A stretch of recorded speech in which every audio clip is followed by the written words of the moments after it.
Good morning, everybody. Great to see you all here. Thank you for joining us.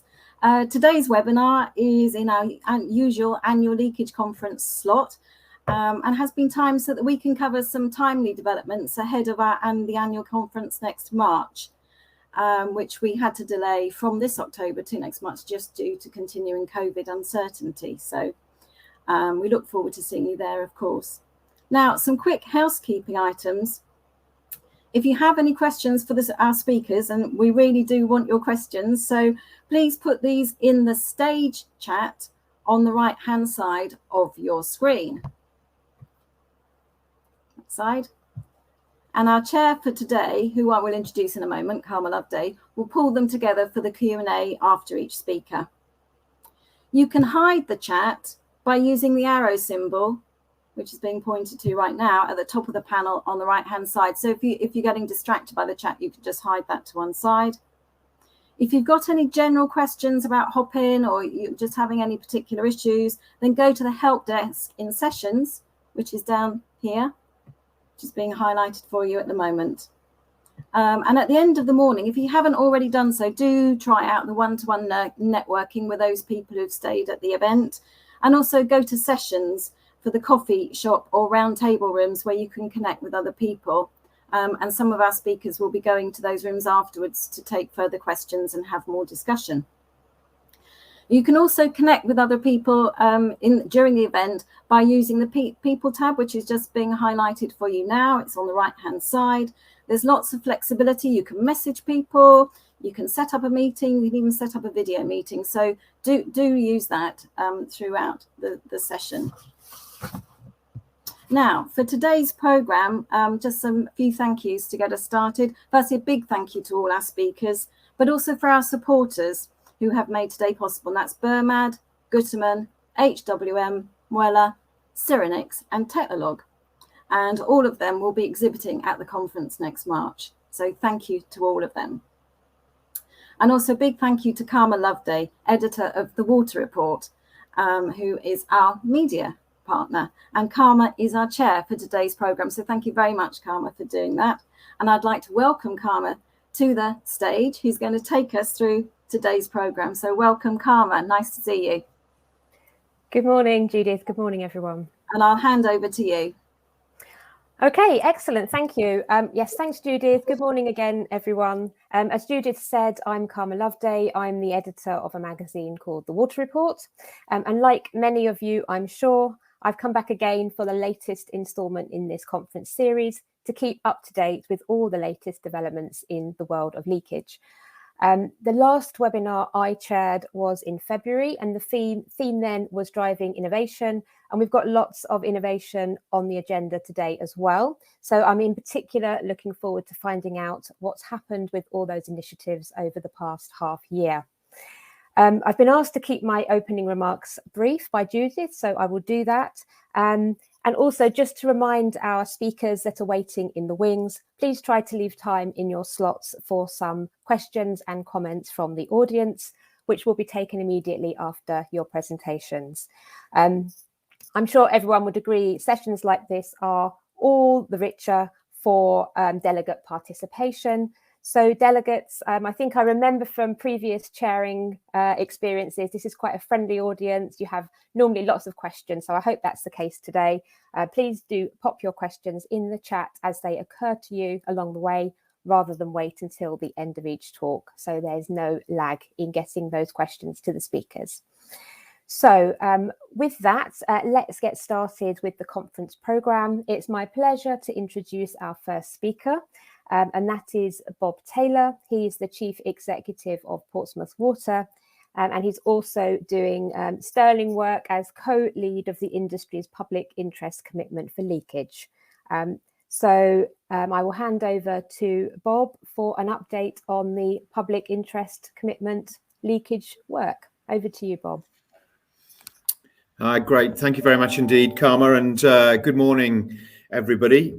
Great to see or be involved with, as ever, the leakage community once again. I guess at this moment, I would say two things before I get into the brief presentation, and I will leave some time for some questions at the end, but it'll be fairly short and fairly brief. Firstly, I just wanted to apologise on behalf of Peter Simpson, who would otherwise be co-hosting this introduction with me, but unfortunately his diary hasn't permitted him coming along today, so you've got just me, unfortunately. And the other thing I just wanted to say is, at this time when all of our headlines are apparently dominated by COP26, I think it's really important that we don't forget the role that good leakage management and leakage reduction has on decarbonisation and reducing volumes of water that we push into our networks on a daily basis. So I'm just going to give you a quick sort of overview. I've got half a dozen or so slides here just to kind of set the scene. So we'll start with that one, which is a photograph of one of the major chalk streams we have in our part of the world. And once again, the work that we are doing with the Havant Thicket Reservoir that I'm sure you've all heard about. But not only that, all of the work that we need to do on reducing PCC and continuing to reduce leakage is actually helping towards the benefiting beautiful natural assets that we have in the UK and the southeast, like this one here, which is a photo of the River Test. We don't actually abstract from the River Test ourselves. We have an abstraction point from the Itchen, and I think it's great to see that the additional focus that is being brought to bear now on chalk streams and restoring the biodiversity and protecting them for our generations to come. So, could you put the first slide up for me, Franca? Or the second slide, I should say. So just really a quick sort of historical perspective here. It seems like only yesterday, but it's 2019, pre-COVID and all of the trials and tribulations of that we as the Water UK board agreed that group of public interest commitments, of which leakage was one of those, and set ourselves really strong, ambitious targets for the next few years, and wanted to make a public statement within the industry and outside as to how committed we are to this particular challenge, and how much can and help people to understand how we understand the concern that our customers and regulators and other stakeholders have around this issue. The commitment is as strong as ever today, and although perhaps you might perceive that other things such as climate change, decarbonisation and so on are stealing the headlines right now, I can assure everybody that the commitment from the board of Water UK and from CEO level in the industry is as strong as ever, and undoubtedly as we move into the first stages of the PR24 process, there's no doubt that, as ever, leakage will be a really key topic and subject within those discussions. Things really have moved on quite a bit when you take this kind of brief step back and look at the historic perspective. A huge amount has been done. Probably for me, the thing that's perhaps more important than ever is that we become more holistic about things. We're looking at these things in a much more joined up way. And by that, I mean joined up in terms of water companies, joined up in terms of regulators, joined up in terms of the supply chain, joined up in terms of innovation and identifying our R&D needs for the future. This is being done much more on a holistic basis. And as the slide says there on the right, we are on the point of announcing our route map to delivering the commitments that we've set out in the public interest commitment. It's going to be a challenging journey, there's no doubt. We are identifying gaps in our knowledge and priorities that perhaps we hadn't fully understood previously, but there's no doubt that in terms of the level of commitment to all of this, that we are as strong as ever in wanting to deliver on the PIC that we set in 2019. Thank you, Franco. So, as I've said, leakage will be a massive issue for PR24 as part of the wider supply-demand balance, but also in terms of the asset health debate that is gathering momentum at Ofwat level with the recent announcements of the Asset Health assessment that's been done. Not asset health assessment, sorry, asset management maturity assessment, I should say, across the industry, and the results of that have just been published by Ofwat with action plans for all of the companies to embrace. And that piece of work in itself has identified challenges. The route map itself, as I've mentioned, has thrown out more challenges by looking at, for example, the heat map that you'll be aware that Jeremy has led on, identifying any of the gaps in our knowledge and trying to avoid replication of activity. So I think we are going to need to be bold. I think in simple terms, the level of leakage reduction that we have set ourselves, starting from when we declared the public interest commitment and running through to 2030, is in effect a 50% reduction. So that is a very big, bold and challenging target. And I think we need to be bold as an industry in tackling that, which is what we're doing. That's exactly what we're doing. And there are some really interesting, innovative projects and proposals coming through. We've been involved in one great project alongside some other water companies and others from outside of the sector, which is looking at how we will use, looking into the future, I suppose, a much more futuristic view, but looking at how we will use artificial intelligence to improve resilience to climate change, and really the sort of next stage beyond smart networks, beyond the collection of information and knowing better what's going on our networks. It is then basically assimilating all of that data, putting it to work and behaving in much more of a predictive way moving forward. So it's great to see that Leakage, with all of the revolution that's going on in innovation within our sector, that Leakage is still very much at the forefront of all of that and continuing all of the great work that we've done over the last 30 odd years in developing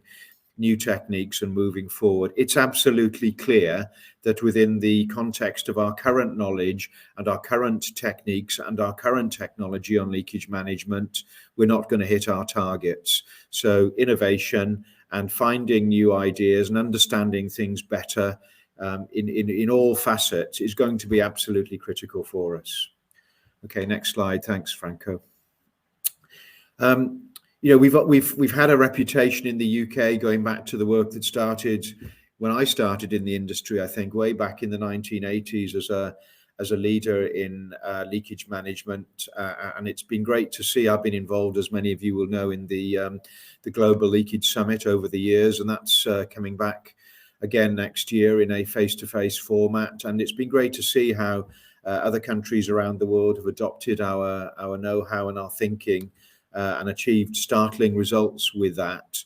But it's as important as ever now that we continue to build on that reputation and continue the dialogue actually with other parts of the world. And there's ample opportunity for that. You don't have to jump on planes and put a lot of effort into travel. All of these things are online nowadays. The Swan Forum is a good example of that.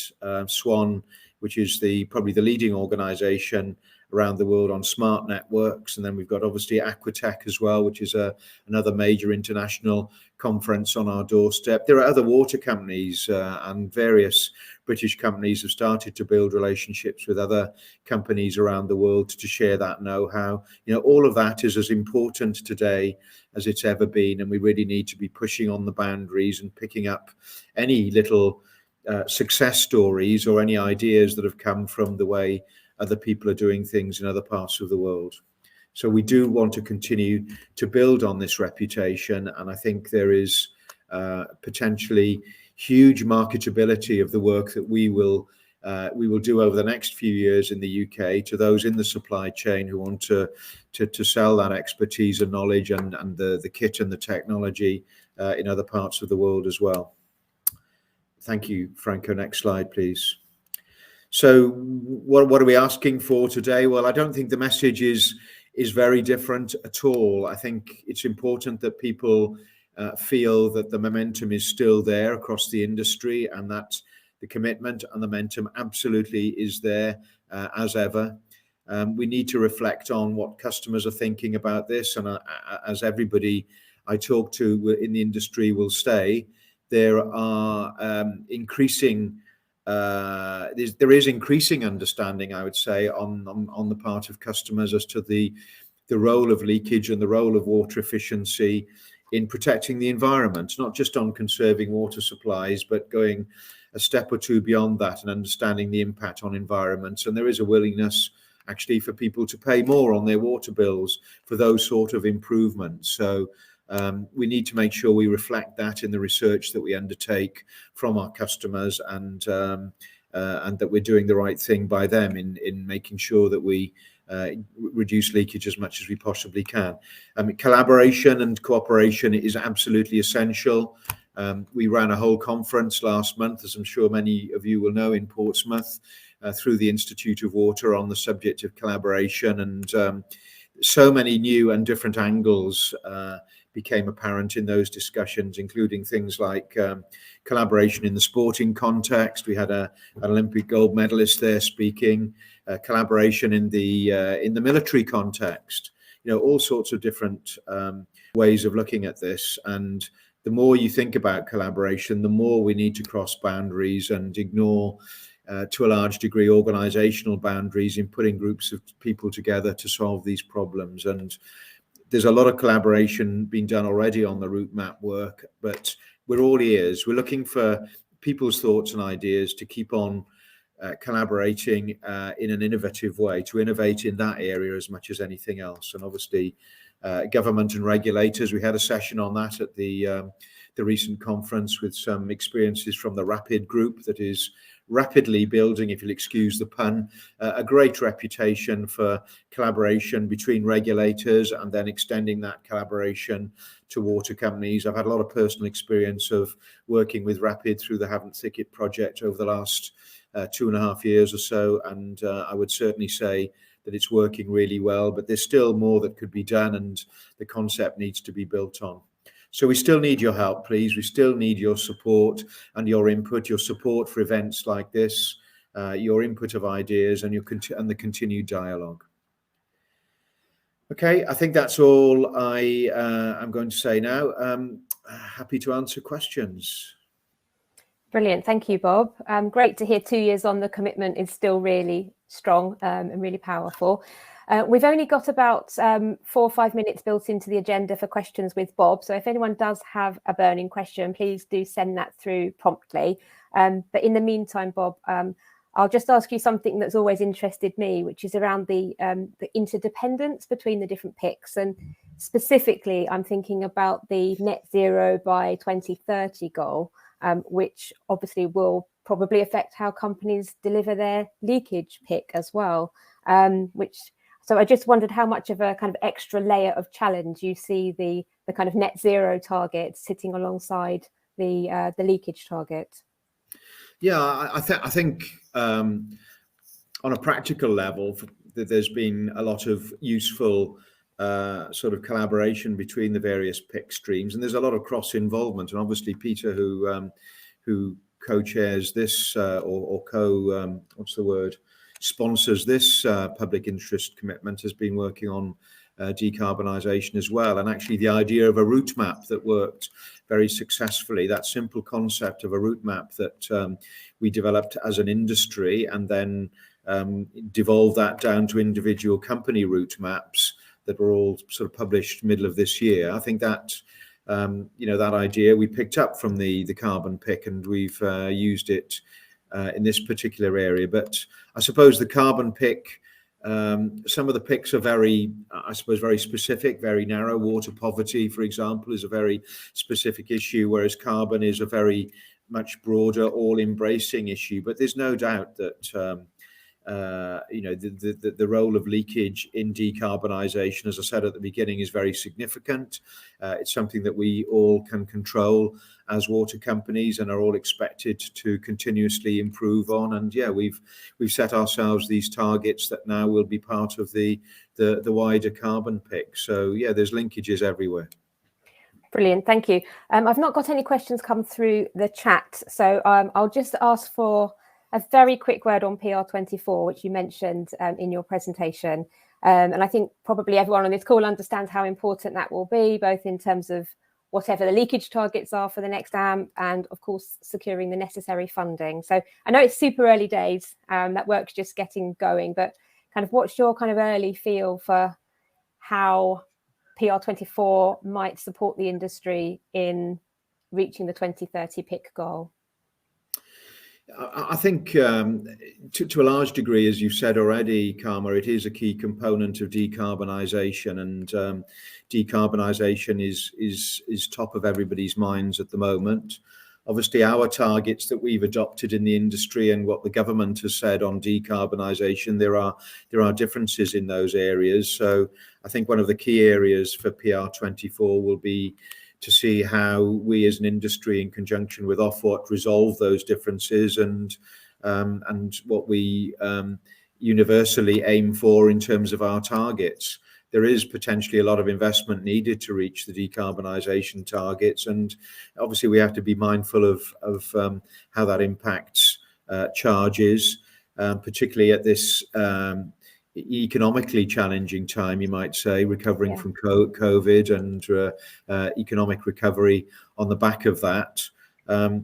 I suppose the main, if I was to summarize the main sort of theme or the main tension, you might say, within PR24, I think on the one hand, there are many areas that require further investment need within the sector, and increasingly we are getting more support from customers who are recognizing that and want us to invest more as an industry, whether it's decarbonisation, whether it's stepping up our pace of capital maintenance, whether it's in our case in Portsmouth, we've got major metering programs to embark on, whether it's leakage or whatever. There's still a driving need to maintain probably higher levels of investment. But on the other side of that equation, we obviously have to consider what's happening in the wider economy and the potential impact that might have on prices. But the great thing about PR24 is that it'll be a longer term plan. We're now starting to genuinely think about the longer term, and I think that's a really positive step forward at this early stage. Well, that's great, and a positive note to let you go on. So thank you very much for coming along and sharing that update with us. And we'll now move on to our next two presenters.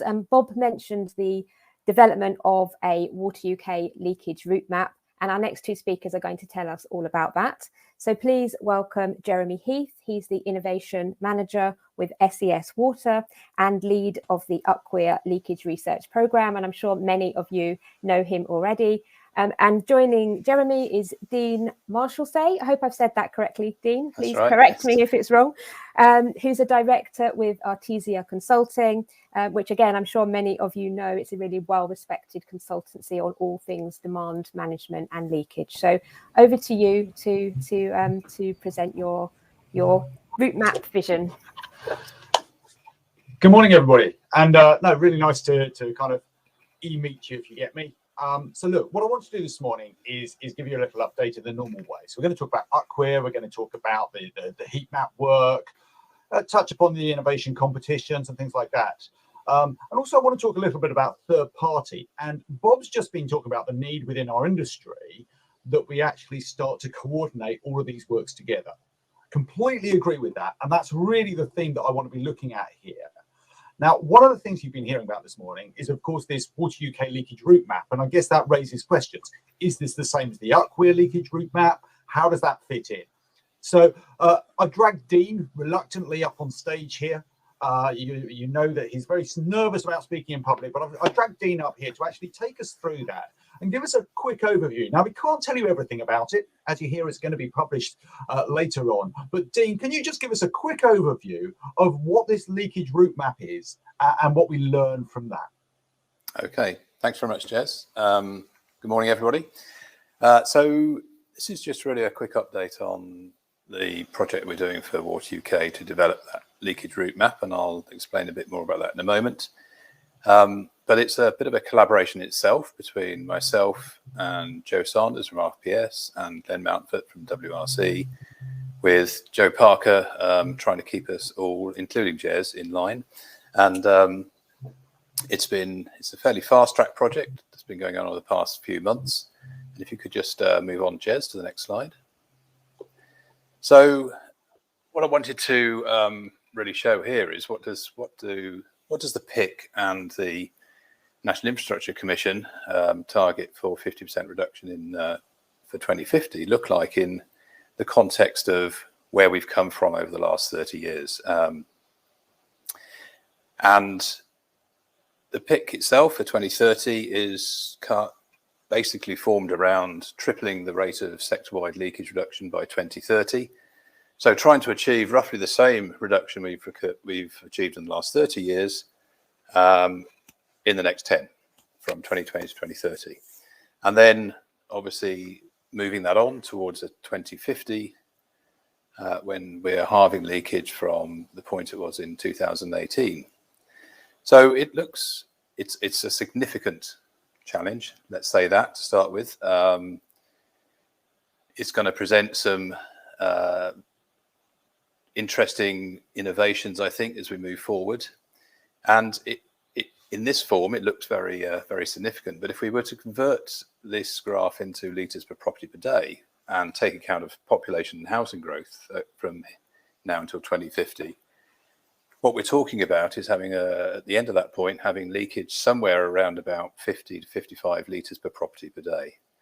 In 2020, it was around 115. So that's a very significant reduction and will mean that we have to overcome some significant barriers. Next slide, please, Jez. Just glad to see Jez is paying attention.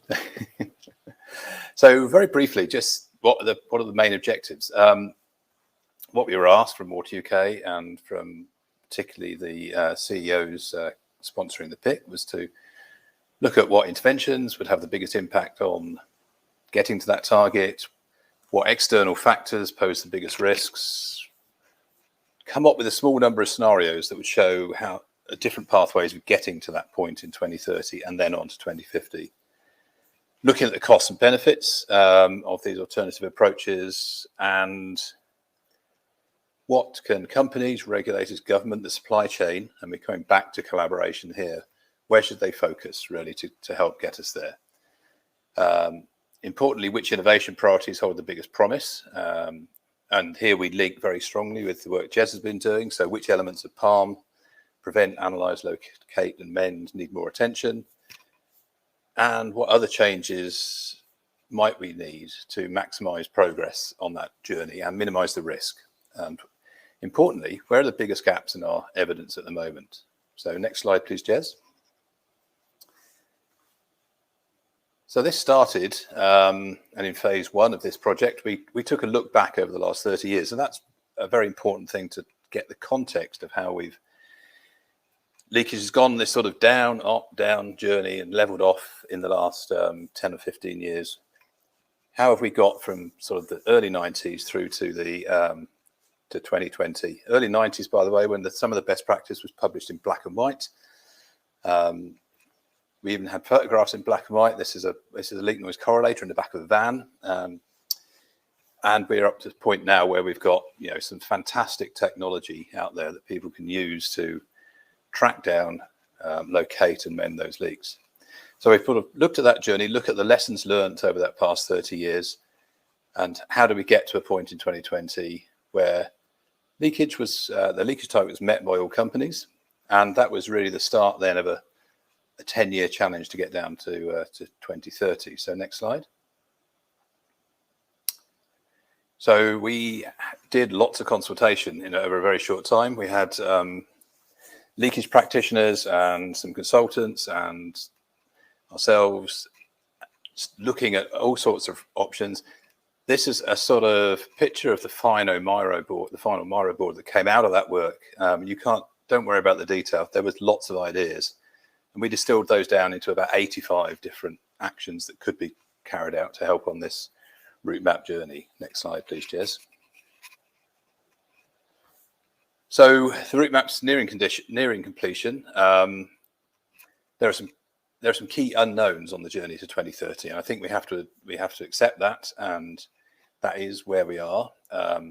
One of those, for example, is how low can we actually push leakage just through active leakage control. That's a really key element. We believe that we can push it past the point in 2025, but there's a real uncertainty between 2025 and 2030 whether you can achieve that through this through ALC alone. So the route map has got to look at a range of different options and toolkits, and really that's what it is. And what we've done is to take a lesson from water resource planning and start to derive an adaptive plan or adaptive pathways that we can put into this route map, so that every time we get more evidence, or every time we have some other external factor that comes in, then that plan can adapt as we move along the journey through to 2030, which isn't that far away in progression times, throughout to 2020 out to 2050. So we've got some core sets of interventions and scenarios. And importantly, these link through to the work that Jez has been done on his heat map and some of the big questions that we're looking at on leakage.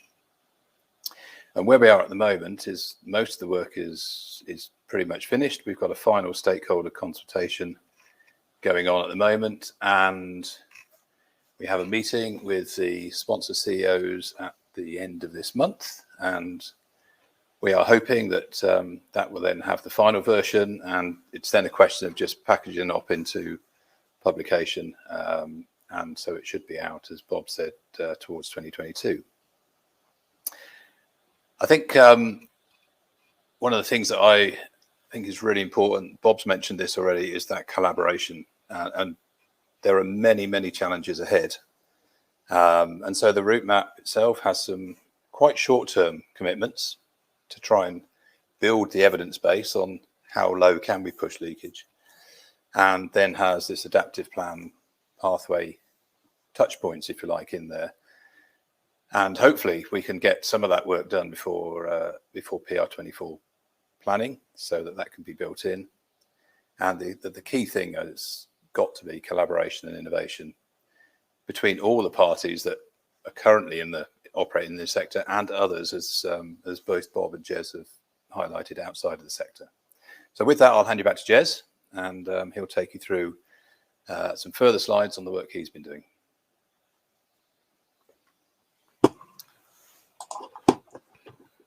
Thanks, Dean. Yeah, so Dean's given us an overview there of the Water UK leakage route map. One of the things he was talking about is this collaboration, this coordination. There's some unknowns in there, and we need to start looking at how we're going to solve that and how we start to coordinate all of our work together in order to achieve this. So we kind of got a pathway there, but we've got to look at how the individual elements that we've got take us to that. So what I want to briefly do is go through these ones: the UCWER, the Water Company Research Innovation, Ofwat competitions, and also third-party involvement, and see how those all lead into this route map and how we're going to achieve that. So look, let's start off with the UCWER work here. And what I'll do is I'll quickly give you an update, but then let's talk more about, you know, where that feeds in. And these are our current projects there. You know, there's a slide that you can grab hold of afterwards, but I think most of you are kind of clear in terms of the works that we're doing at the moment, okay, and our research program. One of the things we've been doing very much with our leakage research there is we've tried to do it as short, medium, and long term. We've had some real short projects which have been turned around very, very quickly, 6 months from actually starting it to getting the reports out, and things like that. So we've been doing workshops to do those. We've got our traditional medium term, you know, get a consultant in and do the medium term work as well. And we've also now got some really good long term fundamental research coming through as well. And so we try to broaden across UCWER to make sure that we're covering all those areas. Just so you are aware, there's one down at the bottom. This will be coming out for voting soon, which is the long term performance of electromagnetic meters. Okay, and we'll be putting that one out as on the UCWER for voting. So if you're interested in that, please make sure you have a look at that one and make sure that your UCWER reps know about it when we come around to voting. You know, particularly on that one, looking at the long-term performance and how those ones under and over accord over time and what effect that has upon our calculations. This comes down to that whole measurement of leakage. Are we measuring it correctly? Do we know where the actual water's going? So okay, if that's what's going on with Upqueer at the moment, yeah. The question is where do we go? So that's our current plan. Okay, and we've got a number of projects that we've already completed. They're in the blue. We've got the live ones in green, and we've got our kind of plan ones that are coming through in our ideas. But to be honest, we need to change that now. Okay, and I've already been discussing this for about the last 6 months with the team and saying, look, we've got to change this. But knowing what was coming through from the Water UK route map is that we really need to revisit that and almost do it. I'm not going to say from scratch. We're certainly going to be keeping those 6 areas, but we really need to look at the projects. And so as that report comes out, and what we're going to be doing is taking the findings of what Dean and Joe and everybody else have been working on and going, okay, what are those unknowns? Okay, the bits that we really need to clarify in order to make sure this route map is followed, and therefore align our Upqueer research with that as well. Okay, so I will be doing a major revision of this and looking at all of the projects and saying, okay, how do I make sure that the projects that we're putting in align with that route map, and also in terms of the type of projects that we use to ensure that we're doing it in a timely manner. So you will see the Upqueer leakage route map, a big revision coming through on that, not in terms of the areas or anything like that, as I said, but certainly in terms of the projects that we're going to be looking at. Okay, that leads into water company research and innovation. Okay, so many of you are aware, obviously, we've done this heat map. So for the first time, we're able to say who's working in which areas. Okay, 17 water companies, 328 projects, great piece of work. We need to align that as well. Okay, the last thing we want to be doing is duplicating research. And actually, some of the research that you're doing within your own companies will feed into the Water UK leakage route map. Okay, because it's fundamental work that will really help us drive and understand those changes and look at the solutions that we can provide. So we really need to understand again, what's the research that you're doing within your own companies? How's that going? Where are you with the results? And how willing are you to share those? Now, I did put this out for a revision probably about a year ago, I think. I had a few responses back, but most of you were pretty busy, and I totally got that. I probably timed that at the wrong time. But look, I'd like to do this again. Okay, so I'm going to be sending this out again over the next couple of weeks. This will come round to your innovation managers, but I'll also send it obviously to your leakage managers, so all of you as well. What I'd like you to do is update your list of projects and add on anything new. It's not a major task. You've already done a lot of that work already. So it's simply looking at the projects that you put in previously and saying, that's where it is now. And I'll add on anything that we need to as well. So that requires an update, okay? Because then we can, again, look at what projects are taking place and then map that over onto this plan that we've got, okay, to the leakage route map overall. And obviously, we've got the off-what competitions as well. Okay, now I'm not going to talk a lot about this. I know that Harry and Ben are going to be coming on in a second talking about that. But look, there's been some great work going on. It's been really good to see. So the first Innovation in Water Challenge, 2 projects that really would look at the kind of leakage or network side. We've got dark fiber. We're going to be hearing about that later. Smarter tanks, very much a kind of a smart network system out there, which can certainly assist in terms of understanding what's going on. And then with the second one, the Water Breakthrough Challenge, you've already heard Bob talk about the Safe Smart Systems project there that they're involved with. Very much a one that will have an impact upon leakage as well. So it's been really good to see projects being put forward, yeah, that will help in terms of the leakage. There's a couple of projects I'm aware of, and there's projects that are being put in at the moment. So we know that there's one at the moment looking at a national leakage research and test centre. So this idea, instead of just testing single bits of pipe and things like that, to actually build effectively a test DMA, okay, allowing us to do all sorts of stuff on that without having to worry about the effect it may have upon customers. We can trial out bits of kit that haven't got all of the regulatory approvals to put them on clean water, because it's our own network that we can trial everything out on. So that'd be really interesting if that one gets up and running. That's one that's going in. I'm aware of the team working on that. And there's another one as well looking at open data. And I'm involved in this one. This is one that I'm pushing really hard as well, about how we can use leakage data. And the beauty of that is, if we can start to share that kind of data, is that if a consultant or a contractor comes up with a great solution that works on one data set, yeah, if we can get that kind of open data sets across, if we can get that collaboration working across, it means it's very easy for them to take solutions from one company and then apply it into other companies as well. So a lot of stuff going on from that side. And again, what we need to do is align behind it. So effectively, what we're doing with our Upware program and with our company research programs and with the innovation side is that we're saying, let's put this all together holistically so that it works together. And all of that is working towards this leakage reduction, okay? This Water UK leakage route map, putting the whole lot together. And of course, that then leads into the kind of third party, supply chain, academia, consultants. We need them involved as well. It's all great to do the research side stuff and the innovation stuff, but we actually need products coming out the far end, okay? And so, you know, we want to make sure that we're getting the suppliers, Future Water, British Water, everybody like that involved and engaged in this, okay? The universities, academia, international expertise. We know there's great work taking place in some other countries. We want to be bringing that in as well. Expert groups, the trenchless groups and things like that, who are looking at the kind of MEN techniques that are out there, contractors and consultants as well. And I see this as a two-way process, that effectively they're feeding in and assisting us in that leakage route map in terms of the work that they're doing. But by the same token, as we start to clarify these are the kind of solutions that we require, this is the analysis that we require, it's pushing back out to them and making them aware of what we need in order to be able to drive the leakage down, in order to be able to hit these targets. So there's an awful lot of consultation, there's an awful lot of coordination that needs to take place in order to do that. And, you know, going back to Dean and Dean's slide that he showed there, this is how I see this working. That effectively, we will have this Water UK leakage route map sitting above all of our reductions that we're going to be pushing through, effectively setting out and saying, this is what we need to do. But then underneath that, we have coordinated together the Upware program, the company research that you're doing, all of our innovation competition submissions, and the third-party work that's going on. And we coordinate that lot together to make sure, firstly, that we're not duplicating, but also that we're picking up on all the areas we need to work through and really pushing through on those.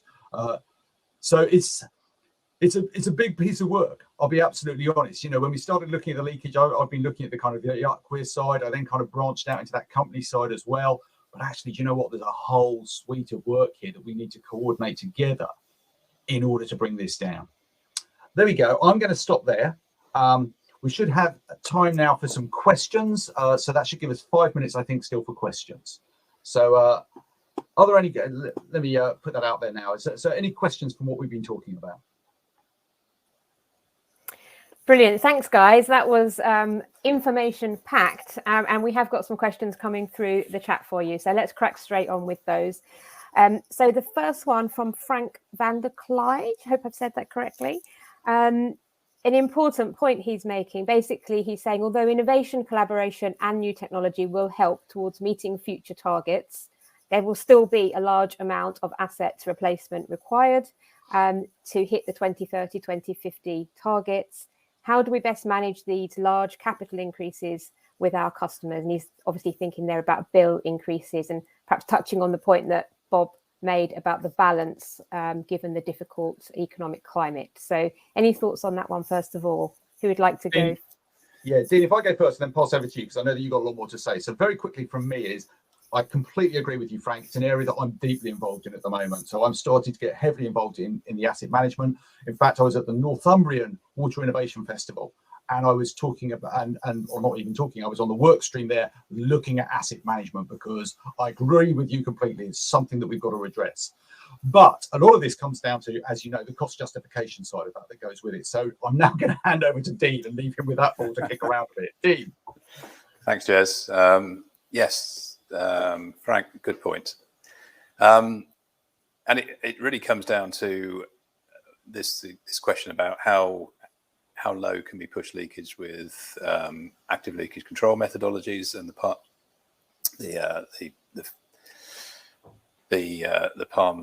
methodologies that Jez has been working on. And so we are expecting that there will be a need for increased asset replacement, and with the adaptive pathways, we can look at when that should come in, and we can always push it back as far as we can. But there is another point here, in that we need to be able to develop the technologies and implement some of the innovations that are coming through to improve the performance of that in terms of leakage reduction and also in terms of cost.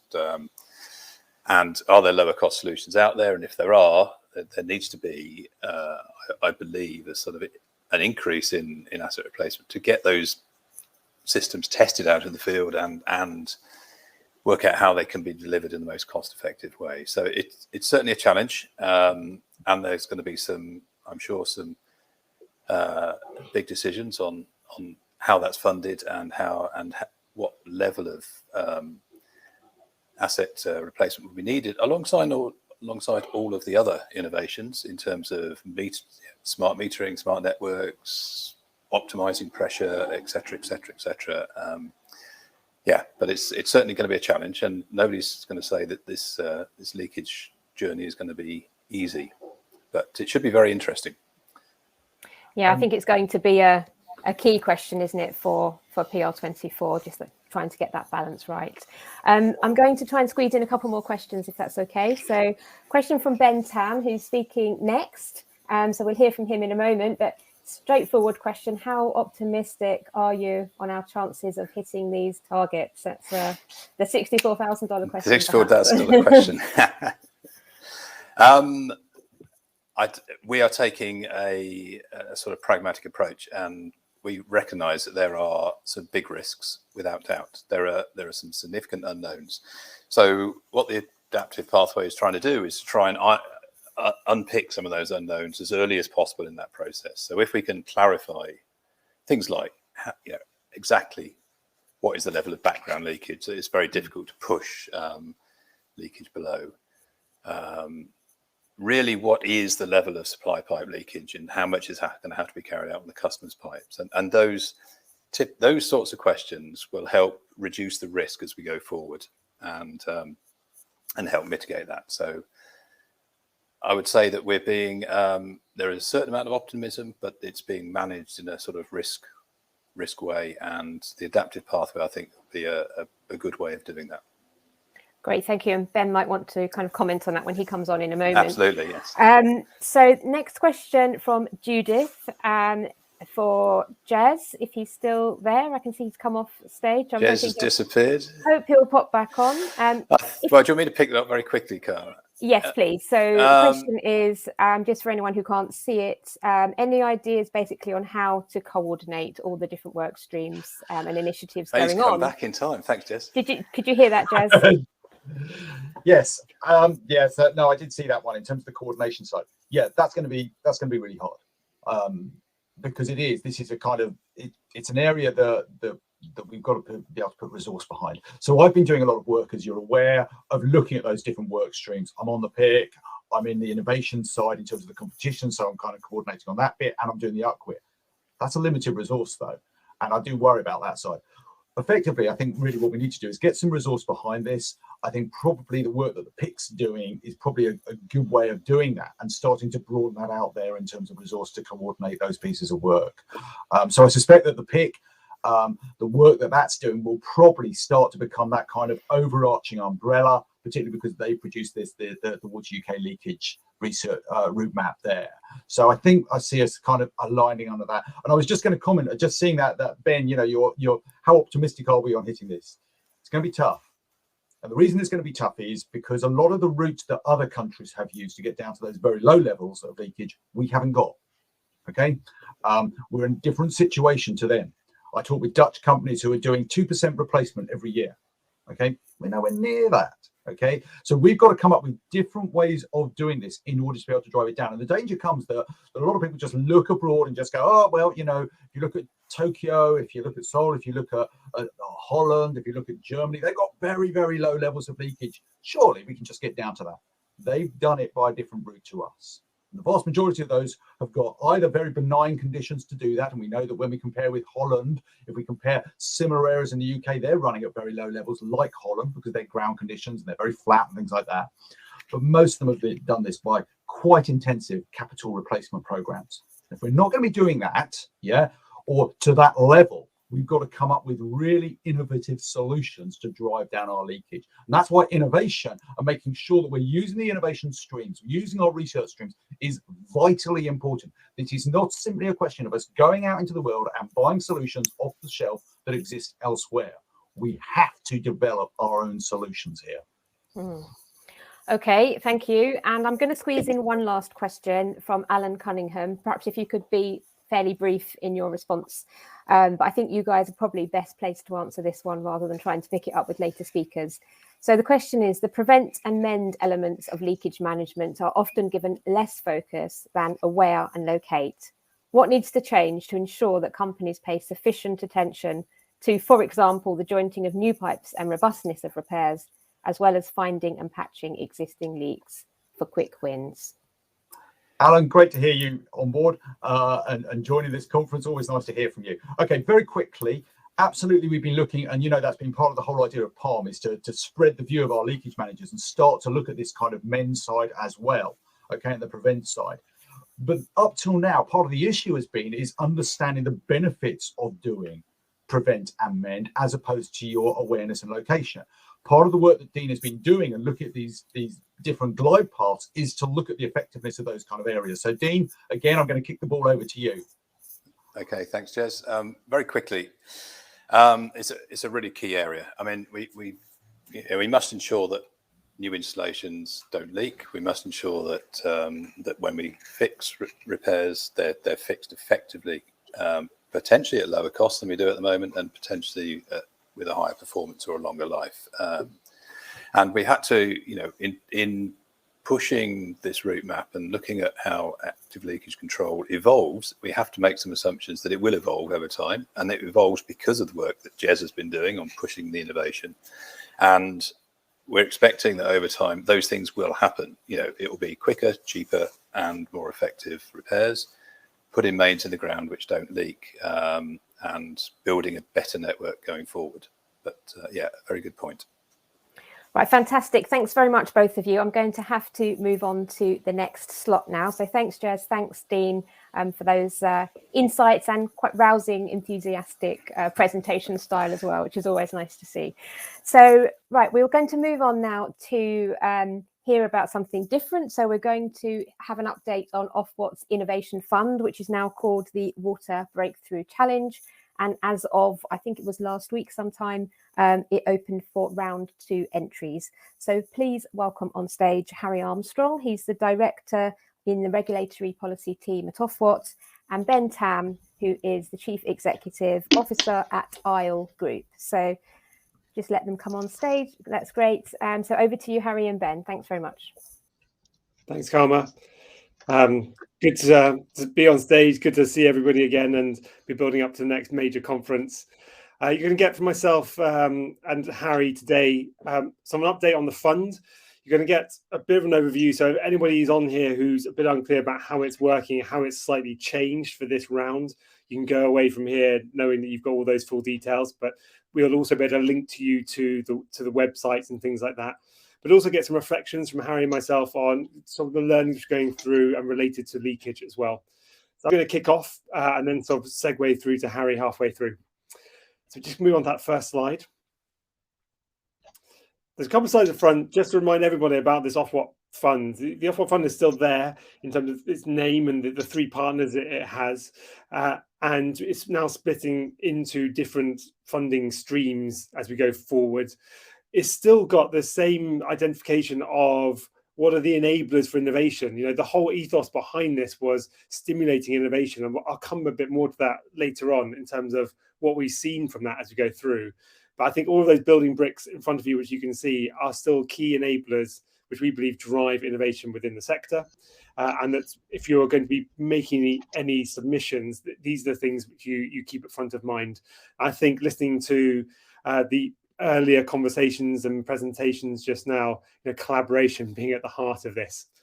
We go to the next slide. The other themes to nest around are the ones which come through from Ofwat, which broadly represent everything we're trying to do across the sector: climate change, public value. We've got the impact of extreme weather and pollution, open data. Interestingly, we've seen those projects now coming through and being suggested as Jez highlighted through this fund, and operational resilience. So those are 2 filters and 2 layers of things which are being assessed criteria in different ways if you go through the funding rounds of the competition. We go to the next one. So the fund so far, so we started off with an innovation in water competition. That was a smaller round, and we got the first round of winners out. And Harry's got a slide on some of the winners from there, and I can talk through them as well if the internet connection for Harry doesn't hold up today. So we launched early in the year, and then we did this concurrent just after we did this first breakthrough. So we had the smaller round and the larger round, and we've got 2 sets of winners now from there.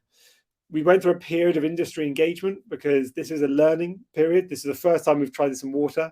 It has been, models copied from various areas, but it was an opportunity to shape and get feedback from everyone.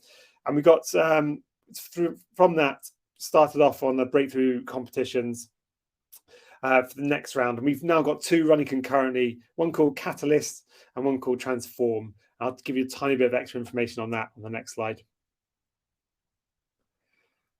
So we've moved from this something called the Innovation in Water Challenge and Water Breakthrough to this Water Breakthrough 2 on the right-hand side, running at the same time.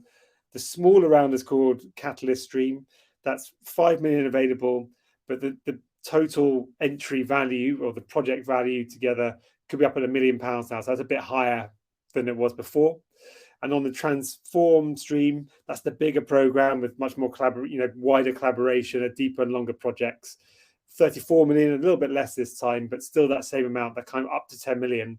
And we've got, some great projects now going through at sort of, that large high, sort of 6 or 7 million, which, at that kind of level, that's really where I feel that the transformation is going to happen within the sector as well, those big projects. And it's really driving some interesting collaboration in this sector. So hopefully now, if you didn't hear this before, you now know the Catalyst stream and the Transform stream. We go on to our next slide. Just so that you can go away and you can check this, we'll send you the link. The entries are open now, and they're both running concurrently. For the Catalyst stream, the entries close on the 8th of December. So it's a smaller pot of money. The entry criteria are less, and it's tried to be less admin to make that money pass on out into the sector and get it going on the innovation stuff, which is the stuff we're all passionate about. But on the Transform stream, it's 2 stages again. So you've got until the 16th of November to get the first stage in, and then that'll get assessed, and some will get brought forward again and have a bit longer to work on those until 8th of February, at which point they will go into the assessment period. So hopefully from that you can see the timelines. If you're sort of sat here and you've got an idea and you're really passionate about getting into the sector, likely it's probably more towards the Catalyst stream side at this stage, at this point, to try and get those ideas together. I think most of the Transform streams are coming together. They need those wide projects. But if there is anything that you're interested in or passionate about, you can get in touch with myself, the team at Isle, Arup, Nesta. And there's plenty of ways to do that, and the website link is there. But equally, just reach out directly. We'll make sure you're pointed in the right directions. Go to the next slide. We're always looking for these 3 assessment criteria that are built on those first 2 slides. So positive impact for consumers, society, and the environment. I think that's critical. And we also listen to the previous presenters about how to engage consumers. In the innovation enablers, which I spoke about, and then this capacity and capability and commitment to deliver. So, are you able to deliver what you say you're going to in that project? On the next one. You can't get away with not talking about the IPR side, and it came up a lot during the consultations and through it, and it's broadly always tried to be designed to try and help facilitate this fund to move forward and not to tie itself in knots. But we are going to try something different in this round, and so in the Catalyst stream, going to allow the background IPR versus this default IPR option here. So there's going to be a sort of dual track on there, broadly saying that for one, if you want to apply, you could say that your background IPR could be charged at a fair rate, or you just go to the other side where it's at the default IPR. Things created within the fund will take its own life and take its own IPR on. And I think it just gives this opportunity to make sure there's that distinction for SMEs, for others entering into the sector, that their IPR is protected, valid, and respected. And it's about helping some of those technologies and ideas flourish in the sector. And I think that's really important. The transform stream, we haven't gone down that route. It was felt that would test it out on this side. Always welcome to also submit alternative IPR arrangements. There's no closed door on it. Get the next slide. So where next for leakage entries? I was going to touch on collaboration. I know Harry had some slides on this as well, but the things we've really seen in the sector is driving collaboration. We've got partners who have come together in different ways than they ever have before. So that builds on what Bob was saying, builds on what Jez and Dean have said. But where I really see the next big challenge for us, and we can see that, and some of the work is now, you can really clearly see being done by Acquia and the big commitments they've got, is the generation of the next round of ideas, which are really transformative. So that's the kind of the big ground to go next. And if you look at the heat map that Jez put up and some of the other work, what are the things that we can fund or get put together as a sector through this innovation fund? There's two pictures there just illustrating some of the things out there which may be less well funded, and people have been talking about replacement of assets and extending asset life as well. There's not been the market so far for some of the robotics to come in. I think there's some work around some of the types of repair mechanisms which might help us into the future, which I think this fund is placed to help support and try and catalyze some of that. And also the customer engagement side is like, how do we engage customers around this in different ways? There's lots of tools out there that the development of smart networks is moved on. And so the benefits which are realized by the water company also being engaged with and shared with customers in the right way. And probably as we go on this journey, if we're ever going to continue to have that engagement and at some point have to increase to find the right asset base or replace assets, we're going to have to use all of those tools around it. I feel there's work on that side as well. Go to the next slide. In this round as well, there's some support from Science Practice, who are a small company who are able to support some of the thinking and alignment for the entries. So if people need to reach out to them, if you put your ideas through to the water companies, you can be working potentially with Science Practice. So that's up on the website as well, which is a new thing for this, which I think will really help in terms of the quality and ideas coming forward. Go next. So reflecting on the fund so far, Harry's going to jump on here, and he's just got in just on time. Look at him there, perfect. Thanks a lot, Ben. So apologies, I'm having real internet connection problems. I hope this is okay. If not, Ben will jump in last minute. Yeah, brilliant. All right, thanks. So yeah, just to pick up on what Ben was saying earlier, we've had a fantastic response from the sector so far to this innovation fund, and we're really pleased with the number, the ambition that's been coming through, and there are a number of areas that we're particularly keen to have seen developments and a kind of bit of a step change in the way that the sector is operating and thinking about innovation. And as Ben said, collaboration is definitely probably the biggest shift that we've seen, and one that we're really encouraged by. As Ben was saying earlier, again, this is one of the innovation enablers that we see for the sector to build its capacity and capability in this area and carry on this kind of approach, further into the future. So that's fantastic to see. And I think the sector as well, in terms of the anecdotal responses we've got, has seen this as a real plus point as well. So the fund, I think, has been a useful driver of some of that, and some of that's been happening outside the fund as well. So that's brilliant to see. Also, we've started to see, as the competition has gone on, and we're still, just at the end of the first round and just opened the second round, so we're still quite early on in the process. So a lot of work has happened both from us and within the sector to get to this point. But we've definitely seen changes in the kind of risk appetite, I think, of the projects that we've seen come through the fund. So a number which are kind of higher risk initiatives, but with the potential to deliver that higher kind of benefit impact at the end for customers, environment, and society. So that's really exciting to see. And also, I think it's kind of worth saying that when we think about innovation, particularly in an infrastructure heavy sector, we can often just think about this in respect of the gadgets and the things and the pipes, etc. And those are a really important element of innovation in the sector. But there are a wide of things that we can do, both in terms of kind of capacity to think differently, but also enabling some of the things that we were talking about earlier, like collaboration better, both within and outside the sector, with new voices and things like this. And we have started to see a number of these innovation enabling projects come through, and this is really exciting. And this, to the points Ben was talking about earlier, these will be really critical projects in embedding this as an approach that continues, or embedding the change that we're starting to see continually in the sector beyond, Ofwat's involvement in a fund in the future. So that's brilliant. That's really exciting. Can we go to the next one? And from the point of view of leakage, we've seen two really interesting projects come through that we're funding. Both of the funds in the first round. So one of them, the smart safe systems, as you can see here, using artificial intelligence technology, data, etc., to improve that operational resilience and try and get more to a kind of identify, predict, and then manage, rather than rely on leaks happening and then responding quickly. So that's really a great project to see, and kind of the thing that we're really keen on the sector doing more of, that predictive, trying to use technology and data in different ways to improve the efficiency in the way that they do things. Next slide.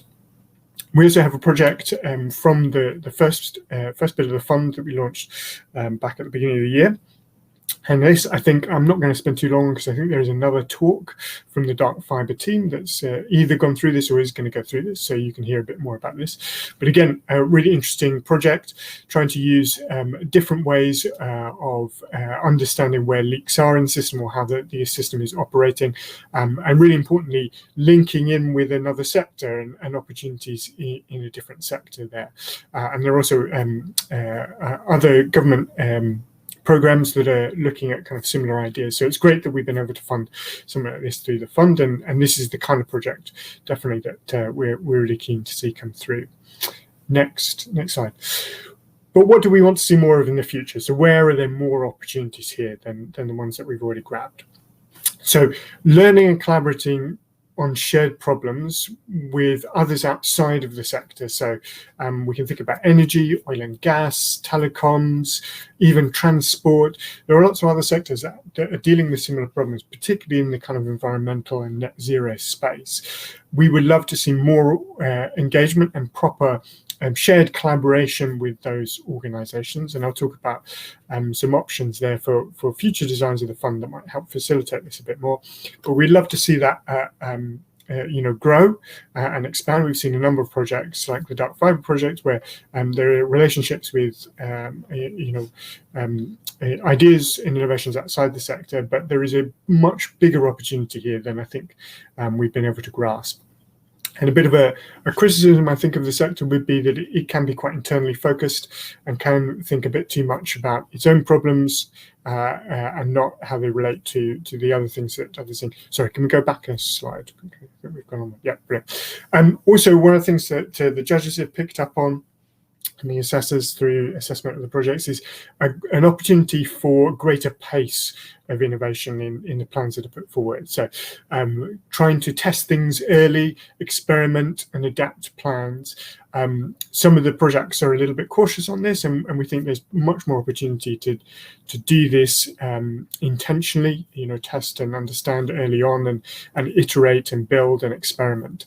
And again, that kind of iterative way of working, that less linear approach to innovation, could be things like more checkpoints, faster pace, etc., would be great. And within that, I think what we would like to see more from the projects is better acknowledgement and management of some of those innovation risks. So we've seen some good projects with the kind of right governance in place, but trying to identify where one can fail and identify failing and experiment and adapt plans, I think would be great, and more of that in future projects. Again, I think there's a kind of bigger point here about openness to new perspectives and voices. I think it's no secret that, and this certainly isn't just true of the water sector, it is a wider, I guess, engineering kind of infrastructure sector issue, but we're all white men by and large. And I think it would be great if there were new voices coming in, new ideas, new people, new perspectives. So the more that we can start to see that come through and start to see the value of that being translated in the projects that are being run, the better, I think. And again, we want to see continued participation from across the sector, because it's been fantastic to see the whole sector really come in and start to engage on this. But more opportunities from the smaller companies and the opportunity for science practice to support on improved bid writing and approaches to bid writing, we're hoping will help encourage and support those that might not have the same capacity as some of the larger companies, and will be able to come in and engage a bit more. And lastly, we want to continue to see a breadth of projects, and maybe even more than we have done before. So there are probably some key areas around customers, for example, where we would like to see more projects come through. And not just the infrastructure projects, but also those enabling innovation projects, or those capacity building projects, that might be capacity building across the sector and not just for individual companies. So those are a kind of set of ideas. They're not exhaustive of some of the things that we really like to see more of in the future. Can we go back? Yep, brilliant. So as we come to the end of the pilot period, as Ben was talking about, we're going to be considering some broader changes to the fund. We've got another 3 years of funding here. Now, that may not be 3 separate competitions. We may be doing this in slightly different ways. And we're having active conversations with the sector on this. We had a number of workshops with the sector as part of the Northumbrian Innovation Festival this week, which have been really useful, really interesting. And we want to continue this kind of collaborative approach to things. And some of the things that we are considering for future changes are things like wider direct access to the fund, rather than it just being only accessible for water companies. And there are a few developments on that we're working on. IPR, as Ben said, it's a big area, big question. I think one of the things that we are definitely keen to consider more of is not just what our IPR policy is, but what are also the opportunities to leverage the IP that's coming out of the fund much better, so that it doesn't just disappear or isn't scurried away somewhere. So that's something we definitely want to work more with the sector on, and perhaps more with organisations, cross-sector organisations like Spring in the future. An opportunity to use challenges to try and pick up areas where we think there is a real need. And obviously the sector strategies outlined a number of challenges, and we want to build on those rather than necessarily having broader thematic themes. So that's something we're exploring. And then finally, one of the bigger potentials here, which came up in one of these conversations this week, is coordination with other funds in other spaces. So that could be government funds, it could be other regulator funds like Ofgem's Innovation Fund. But that might be a kind of a neat way in which we can facilitate more collaboration with outside organisations, other sector organisations. So those are a few things that we are considering, and again we're going to be very open about our development on these, and we'll be talking further and working further with the sector and those around the sector as we go forward. Can we go to the next slide? But I think it's really important, as we talk about the Innovation Fund, to recognise this is not the only game in town. And it's certainly, when we think about the amount of money here, it's not a huge amount of money, 200 million, compared to the amount of money that is to play with, through each price review, for example, is not a huge amount. And we can't do everything. And the sector is already doing things, and others outside of the sector are already thinking about doing things. And so to begin with, another thing that we are doing is trying to work a bit more collaboratively and closely with DW and EA on a kind of shared innovation query portal. So other regulators have these things kind of already set up. The MHRA in the health sphere has a kind of shared innovation hub portal with a number of other health regulators. Ofgem obviously have their own innovation hub. We have our one-stop shop, which is kind of innovation portal, but we see real value actually in having a much more coordinated approach with DWI and EA. But the opportunity there, I think, is wider than just an opportunity for you to come and talk to us. It's also for us to be a bit more aligned with our approaches to important innovation issues, potentially like nature-based solutions, which offer great potential, but there are big questions around, and we collectively as regulators need to be joined up on. We also have those innovation enabling projects that are coming through, like Spring, which is going to launch in December.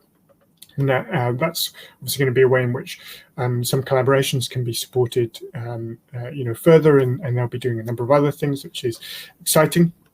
And other projects of that ilk are coming through as well, which is good. The sector strategy was a great starting point, and we'd really love to see that kind of carry through and the energy behind that to continue. There are opportunities, again, for some of those challenge developments to help inform and help shape some of the future challenges we may use as part of the fund. But there are big opportunities there for how the sector works together and activates and engages and enables some of the things they were talking about originally in that sector strategy. And then there are plenty of wider initiatives out there. So some that ISLE are thinking about, and these are targeting specific barriers to testing and adopting innovation. There are also specific funds out there for policy focused venture capital funds and things like this. We would love to see more of a holistic approach across all of this, and it's something that we're thinking about how best can we kind of align things and bring things together. So these are some of the other things out there. I've missed lots of stuff from that list, and there's lots out there, but this is a kind of growing sphere of influence, and the Innovation Fund is just one part of that, but we hope it's going to be kind of a critical part of that going forward. And I think that's it. Should we go on to... Yeah, so that's it from me. I hope you've managed to hear everything I've said. My internet's not cracked up, but shall we open up to questions? Brilliant, thank you both. Great to get you back, Harry. We could hear you, so it was all well in the end. I'm sure Ben was relieved, but I was just going to say, Ben, you did stay very calm when you were staring down the barrel of having to talk through someone else's slides. Live roulette. So we've got a question for you in the chat from Joe Parker, picking up on your comment, Harry, about how important it is to have new perspectives and voices involved. And the question is, how can we involve younger people in these exciting initiatives and encourage them to seek careers in this area? Harry, do you want to take that one, as it was your comment that's triggered it? I can start. Yeah, I'm sure Ben has some thoughts on this as well. I mean, I think I'm probably going to take a bit of cop out, and I think this is, something for the sector to really explore, experiment with, try things out. I think it's a really important point. We also talk a lot about, general needs to get more people into the sector and fill in some of the capacity and expertise gaps that it looks like we're going to have in the near future, but also try and fill in some of the expertise and capacity gaps in areas where, the sector isn't an expert on: digital, data, cybersecurity, all these kind of things, are influencing from the outside as much as kind of bubbling up from the inside. And we want to have the right people in place to do that. I think, also, in terms of thinking about who those people are, trying to get that variety of voice in is really important. And I wonder, the sector obviously is pushed a lot to engage with customers and engage a lot with communities. Maybe there are more opportunities there actually to connect that a little bit more to graduate opportunities or apprenticeships and other things that actually can build the connection between which comes from their communities and get that funnel. But Ben, I'm sure, has some more thoughts on this. So no, well, I'll just segue in. I think you've covered a lot there. I think for me, a couple of things I've actually seen.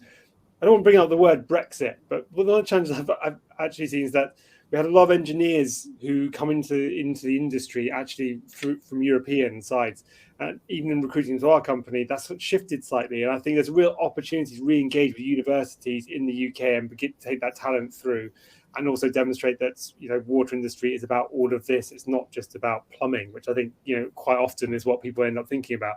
So it comes down to those. It's that work there. It's harnessing also all of those new skills which are coming out and how to apply them.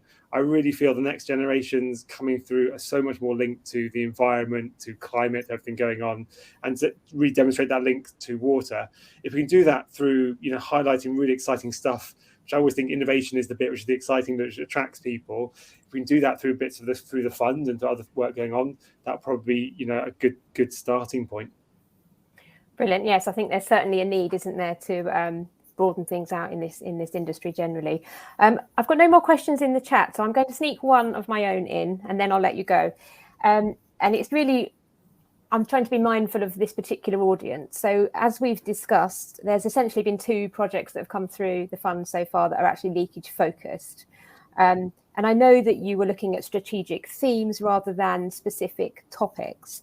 But I just wondered what your thoughts were on whether we might have expected leakage to be a bit better represented in the winners, on the grounds that obviously it is an industry priority. It's got high public profile. There's obviously a prescribed tough target this AMP, and it also linked to climate change, which is super topical as well. So I just wondered if you could give a little bit more insight on that. Was it that there were other leakage bids that just didn't make the cuts, or was it that the bids that came through were just kind of focused on other topics?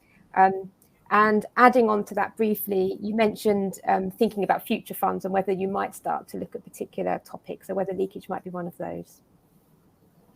I think, yeah, where do you want to start, Harry? Do you want to kick off, and then I can kick off on that. So I won't be talking in exact detail about some of the entries, because if so, they haven't gone through. They'll be known to most of the sector, but it'd be unfair to sort of dissect them on this call. But definitely there are other ones which can support leakage. Leakage, as everyone on this call will know, is really very broad. So, and it's very competitive. We saw, huge numbers of applications for high value. So it's very hard to get right down to there. So I think leakage has actually been represented pretty well in terms of the breadth of things going on. And there are a couple which may come back around again, which just need tailoring, revamping in terms of some of the strategic alignment with where things were going, which might give another opportunity to bring those to life. Equally, going through that process as an industry and getting those strong bids together, if the innovation fund isn't the exact route to fund it, there may be other ways, therefore, that it aligns. It goes to Harry's kind of last couple of slides, that there are other ways to work together. Innovation fund might have just stimulated some of that just by going through the entry process. I think there's ways that might continue in any case, or get funded in different ways over time. So there's probably a bit of both on that. Okay, thanks. Harry, anything to add? Yeah, I think that's a really good point. I think one of the things that is worth thinking about as well in terms of the innovation fund is that we should be thinking about innovation for the future as much as for the present. There are lots of challenges that are going to be coming up that we don't necessarily experience in the same way at the moment. And leakage with the big targets that we have set. These are some of the thoughts that might need to come in. So kind of looking at the challenges of the future with regard to leakage, I think would be also an interesting way for projects to come through and think about how they can provide that future value and not just value today. Okay. Just one last final bit on that would be that the comment by Jez, and I sort of asked, are we optimistic on this side? When we see that massive challenge, I think this is our chance to be daring in this space, to take that risk. And you hear it here from Ofwat, hear it from the funds, is trying to get it together, but they are difficult things to put your arms around and explain clearly. So I think, just keep going in that space. It's not that everything's not been heard, it's just because you've got to try and understand it in the right way. So it's a call out to the sector really to work together, how we collaborate on that front. Brilliant. Well, thank you so much. In the interest of time, I will let you go, but thanks, Ben, thanks, Harry, for that. And we're going to stick with the theme of innovation with our next speaker. So please do welcome Shauna Berenson. She's the Client Project Director for Spring, which is the new name, quite a new name, given to the water sector's Innovation Centre of Excellence, which, just as a quick reminder, came out of the Sector Innovation Strategy and has been supported by funding from the first round of the Ofwat competition. So that's quite a nice tie up there with the previous presentation. So over to you, Shauna. Thanks very much. Thanks, Karma. You've pinched most of my content from my first slide, but that's all right. As Karma said, so I'm the Client Programme Director for Spring, which is currently being incubated by Upqueer. I'm being seconded from Anglian, where I was the Head of Innovation Engagement, so largely responsible for helping innovation to thrive in the cultural sense. So my job at Spring is to apply that on a national level, which is really exciting, and I'm really pleased to be a part of this project. So if I could get my slides up, please.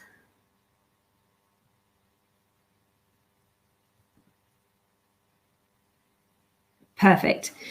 So what I'll be covering today is what we said and agreed, so referencing some of the quotes from the IWC bid that collaboratively we put in and were successful to stand up an MVP. I'll be briefly speaking about our progress to date, so our mission and our journey. I'll be talking you through some of the testing and functionality of that, so where as end users you could get involved in Spring, and the current functionality, so a description of what we're looking to stand up and turn on live in December and what it will deliver. I know it's a Friday and this will be quite a conceptual presentation, so please bear with me. I know that in the audience there are quite a lot of technical experts, so hopefully you can stay on this journey and be really excited for what we're hoping to achieve. So if we could go to the next slide, please.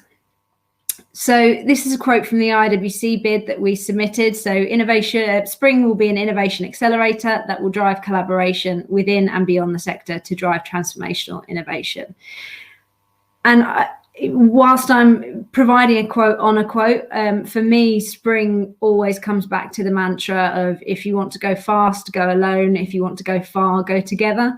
What we're looking to do is bring together all of the different stakeholders within the water sector to drive that transformational innovation, because we know that collaboration is core to innovation. So if we could go to the next slide. So a little bit about what our mission is. We will connect, integrate and augment existing excellence within and beyond the water sector, injecting innovation into the industry through learnings and best practices. I know that's a little bit buzzword bingo. So to break it down a little bit, the existing excellence is really key for me there. We're not looking to duplicate what already exists. We're looking to bolster it, put it on a platform that everyone can see and understand the system of the UK water sector. So really give it an extra voice and an extra boost. So a little bit about where we've come from. So as Karma mentioned, the idea of Spring, or when it was called back in the day the Centre of Excellence, really fell out of the Water Innovation 2050 strategy. What kept happening within those workshops to create that fantastic strategy was, oh, wouldn't it be great if there was an organisation to help support this so that we don't have to do it piecemeal across the sector? And so the idea of the Centre of Excellence, now Spring, was born. So then the outputs of those working groups were handed over to Water UK to progress the strategic thinking. And then the ownership of the MVP was handed back to Upquare as the incubator. And that was really the first bid, so to stand up the MVP. So then we were appointed in July. So when I say we, I mean myself, Carly Perry, and a few other heads from SEA Partners to really bring the MVP to life. As you'll know now, we're called Spring, and the brand and the concept was launched, and I'll run you through the concept in a couple of slides. But if you go to the Spring website now, you'll be able to see what our aims are, what our timeline is, how you as different stakeholders can get involved. So then on the 20th of December, we're looking to launch the MVP. And then we're going to go through a period of 6 months where we are going to test, iterate, further development, upscale. And so within that first period of 6 months, we're really looking for you to have a play with it and be brutal with your feedback. You know, we're not doing it for doing its sake. We want to add value to the sector.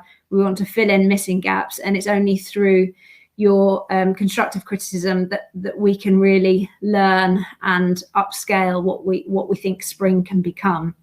So by all means, register as users and please give us that feedback. We really want engagement.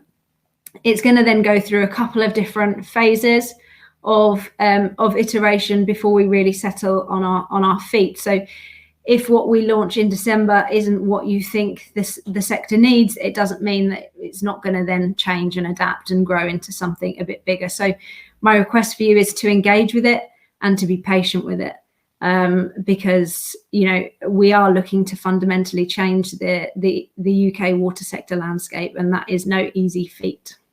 So if we can go to the next slide, please. So another quote, Spring sets out to deliver transformational change aligned to the strategy and Ofwat's strategic innovation themes. It will specifically drive testing new ways of working, conducting core activities to the wider public value. And if we can go to the next one, this is what that translates into. So the one on the left were the innovation themes from the Water 2050 strategy, and the ones on the right there, which Harry might have covered, are the Ofwat strategic innovation themes. So we've got a lot of things with which to base our challenges, our collaborative challenges, our solutions, our alignment to, and we're certainly not starting from a blank sheet of paper. And what that translates to, if we can move to the next slide, are those innovation priority challenges. So you'll see on the left there that they relate to the sector innovation themes that were drilled out of the innovation strategy. And what this will translate to in a Spring perspective is, for example, if we take the second one from the bottom, how might we sustainably eliminate leakage across the water company networks and customers' pipes? What we'll do is we'll take that priority innovation challenge, really drill down into what can solve it, create an even narrower challenge statement, and we'll put it out to the supply chain so that companies can work collaboratively towards that goal. It means that there'll be less duplication across the sector. It means that there'll be a better communication between supply chain and utilities and what their challenges are. And it means, giving that challenge a platform and the ability to solve it on a collaborative scale rather than individually. So if we can go to the next slide, please. So a little bit about what we've done to date. So as I said, we weren't starting from a blank sheet of paper. We had the information that was created from the innovation strategy, which was a wonderful piece of work. So what some of those workshops revolved around was saying to stakeholders, which was a diverse group of stakeholders, not just the utilities, if you had £10, for example, what functions would you put your money on and why? So we were really given a short list of priority functions that needed to be part of the core offering of the MVP. And remember, the MVP, the minimum viable product, is only for the first 6 months. We're then looking to upscale so that we can then take the longer list that came out of those workshops and implement those functions into Spring. So that was a really great starting point for us, but we wanted to validate that information. So we engaged with 80 plus organization to understand the needs of those users. And that, again, was a really diverse group. So it ranged from utilities to supply chain to academics to government and regulators, and even other existing centres of excellences.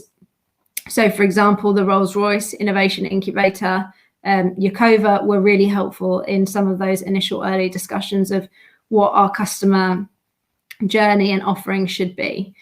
So we then created that customer journey offering for Spring, and that had to be translated into some technical requirements. So it was at that time that I took a step back and hid in the shadows whilst more technical minded people came on board and helped shape that into almost a wireframe of what that platform would have to look like to underpin those functions. So in the last few weeks, we've been working to engage technology partners to deliver the Spring Innovation and Collaboration Platform.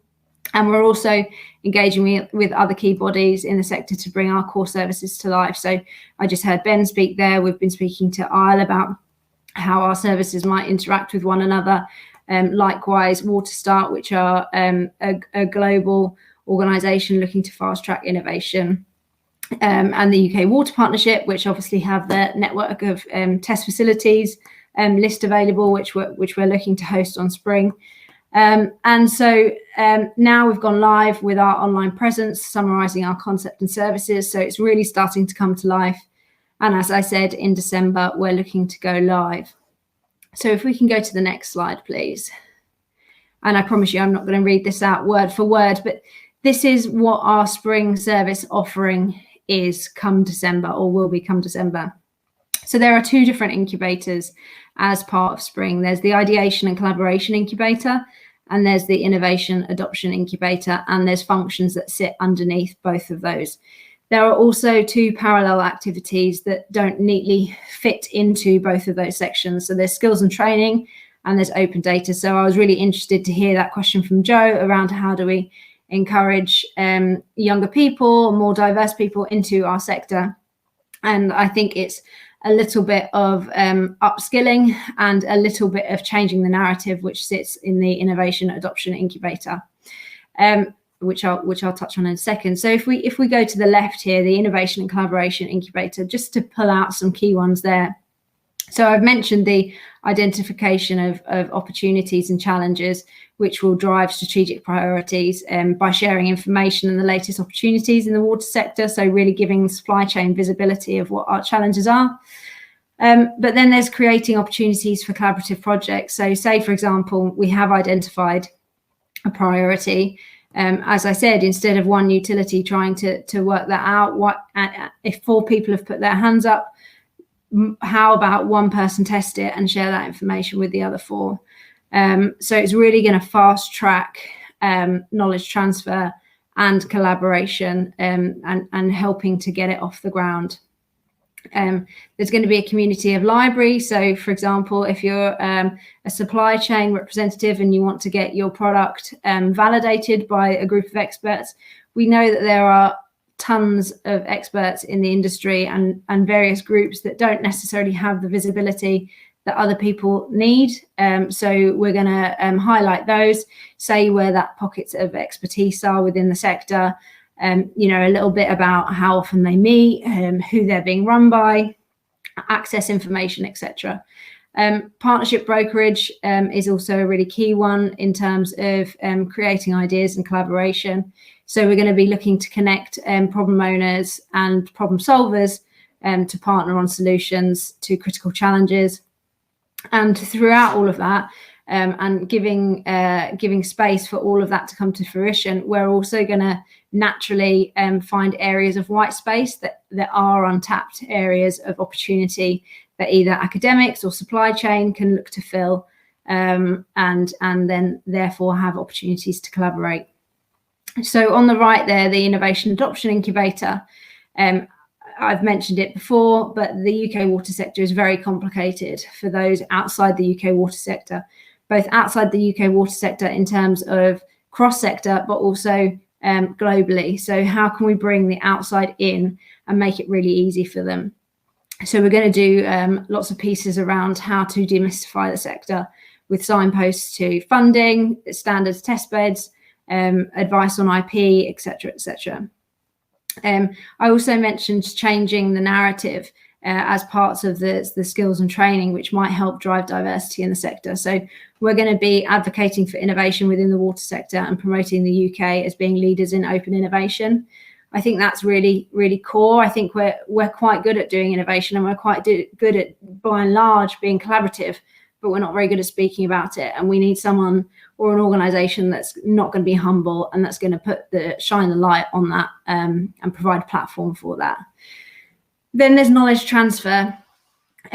This for me is going to be, again, one of the key ones that will really transform the sector. So it's sharing innovation, sharing those case studies, those testimonials, removing institutional barriers to knowledge sharing and creating sector knowledge instead. So, by nature of work, people move on, teams move on, remits change, scope changes. How do we make sure that information isn't lost with those changes? And that is in that being hosted by Spring. And then there's innovation fast tracking. So mentoring innovators through the adoption journey, creating innovation baselines, giving examples of best practice, and just really helping innovation to thrive, be it from an academic point of view, supply chain point of view, utility point of view. So hopefully you can see that these functions and services don't benefit just one stakeholder, they're multi-stakeholder. There's lots of ways as supply chain or as utilities that you can get involved with Spring and seek benefit from Spring. If we can go on to the next slide, please. So a little bit on our next steps. We're going to be launching our MVP in December with services to test and iterate with users. So please engage with us during that first 6 months. We are going to be between now and then, we're going to be building the service offering, engaging technical partners, and developing the technical development of the platform. We also need to set Spring up as a business, so create that business identity, recruit roles, applications more than welcome. Please look out for that, and do the administrative setup of Spring. We also need to finalise conversations with funding partners, submit a further bid to the Water Breakthrough Challenge, specifically the Transform stream, and we need to build future revenue streams and services so that Ofwat money will be potentially phased out if we're successful, and how we can stand on our own 2 feet and be a sustainable financial business. Then as for branding and comms, we've got our launch in December, which I've mentioned. We're also going to be attending lots of conferences and webinars promoting the launch and being more specific from a user point of view of how you can get involved with Spring. So that's some of the user spotlights and press articles. So if we could go to the final slide, I believe. Last quote, I promise, but Spring will provide access to skills and training, promote diversity of thought through openness and collaboration, provide opportunities for community outreach and engagement, and provide virtual access for the water sector for all types of innovators. And to finally reiterate, underlined, made bold, all types of innovators. We want this to fundamentally change the landscape of the UK water sector, and that involves bringing everyone to the table. So thank you, and any questions are welcome. Brilliant. Thank you, Shauna. It's great to see this actually coming to life, and we're nearly there, aren't we? Nearly across the line. I'm sure there's an awful lot you're doing behind the scenes in these last few months. So I'll just kick off with a kind of practical question, and then I'll go across to the chat and see what's there. But in terms of a practical point for people on the call, really, you mentioned about registering interest. So how might they do that? Can they do that before December, or do they have to wait until the formal launch? And particularly for supply chain kind of people on the call rather than leakage people in water companies, how might they on a daily basis interact with Spring, and what benefits do you think they might get out of it?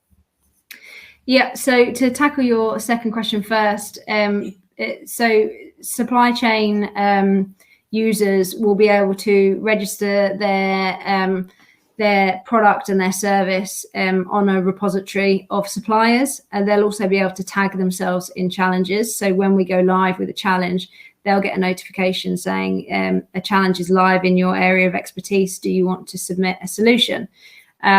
That we believe is, through stakeholder engagement, is the neatest and the fastest way of doing it and making sure a solution aligns with a challenge. So I think that's going to be a real benefit for them. But there's going to be definite savings for the supply chain. There's going to be less business development costs, less pre-trial research and information, because we're looking to join that up. They no longer have to contact 19 utilities. They can do it once and be seen by all, validated once. The scope is huge for benefit for supply chain. As for registering for interest, so we have a LinkedIn page, which is Spring. We have a website now, which is Spring Innovation. But you can also put your email address in the website and be notified when there are webinars, for example, that they might want to register to. But yeah, to keep your eyes peeled from December onwards when we go live. Brilliant. Thanks for those practical tips. We've got a question in the chat for you, which you touched on, but perhaps you could elaborate a bit. Is there an opportunity to include something around skills and diversity? And I did see that was on your slide as a kind of cross-cutting activity, but perhaps if you could just talk a little bit about that. Absolutely. So skills in its broader sense, probably no, but skills related to innovation, absolutely yes. So we see that as being, core to our offering. How do we upskill the sector? How do we make the sector more innovative and create innovation champions? So that might be through, teaching best practices of open data. It might be through, teaching operators how to effectively use drones.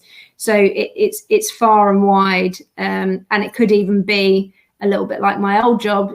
How do you create the perfect culture to allow innovation to thrive? So it will be broad, but it will all be related to innovation upskilling. Okay, great, thank you. We've got a couple more minutes, so I will push through a couple more things if that's okay. So you mentioned that the first few months would be kind of iterative, and I think that's a really, really positive thing. The fact that you're not just launching it and saying that's it. So that's really, really good. I mean, do you have a sense of how many rounds of iteration you might have to go through until you get to something that everyone's happy with? Yeah, I mean,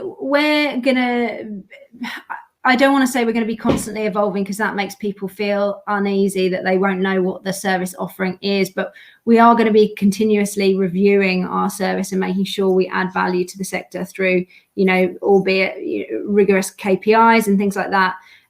As for formal iterations of Spring, we are looking to run 3, so that so it spans a year and a half effectively. Okay. So there will be probably some sizable movement over those 3 chunks of 6 months. And yeah, to re-emphasize, we can only make those changes if you interact with us and say, this isn't working, this is working, wouldn't it be great if you could do X, Y, Z? Because unfortunately we can't engage with absolutely everyone in our pre-stakeholder research, but that doesn't mean that we don't acknowledge your opinion and welcome it. So a real call for people to feedback to you there. Absolutely. Okay, and I was going to ask about, you mentioned those 2 main strands. So the first one being about incubating ideas and collaboration, and the second one about adoption of innovation. So, I mean, perhaps of those 2, which do you think will become the biggest driver for transformational change? Or maybe I shouldn't force you to choose one or the other, but in terms of, which functions of the portal might be the biggest driver for change? That's like choosing a favorite child. It's a hard one to say. I think both the incubators are equally weighted in terms of their benefits. But as for driving transformational change, I think the function of knowledge transfer that sits underneath the collaboration, the adoption incubator, innovation adoption incubator, will be the biggest driver of change, and finding a streamlined way of transferring that knowledge from company to company will really benefit the sector, and isn't effectively being managed at the moment. Okay. I'm going to squeeze in one more from the chat, which Judith has just put in. What do you think success will look like 1 year on? I mean, that's a tough question, isn't it? You might still be iterating at that point. we definitely will be iterating at that point, but it's that that we're starting to realize value. Sometimes it will feel like we're pushing water up a hill, and we're making people do things that they don't necessarily see the benefit of. But it's that larger landscape picture that we're working towards, and hopefully it's that maybe a supplier that is cross-sector or outside the UK comes in and gets the UK water sector. They understand how they get in, they understand where the challenges are raised from, they understand the route of their entry, which is going to be big for us. Okay. You're being so succinct with your answers. I'm going to squeeze in one more to punish you. And that's actually, I saw on your slide there, you didn't dwell on it, but alongside training and skills, you had open data. Yeah. And obviously, we've just seen from Ofwat their thoughts on open data.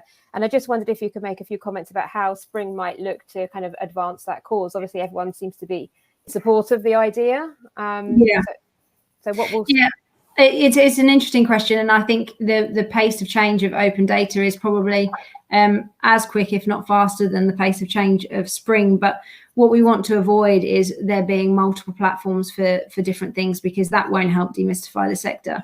So if we can help bring in some of that open data work into what we're doing in Spring, or provide insight into that open data work, I think that will be really beneficial.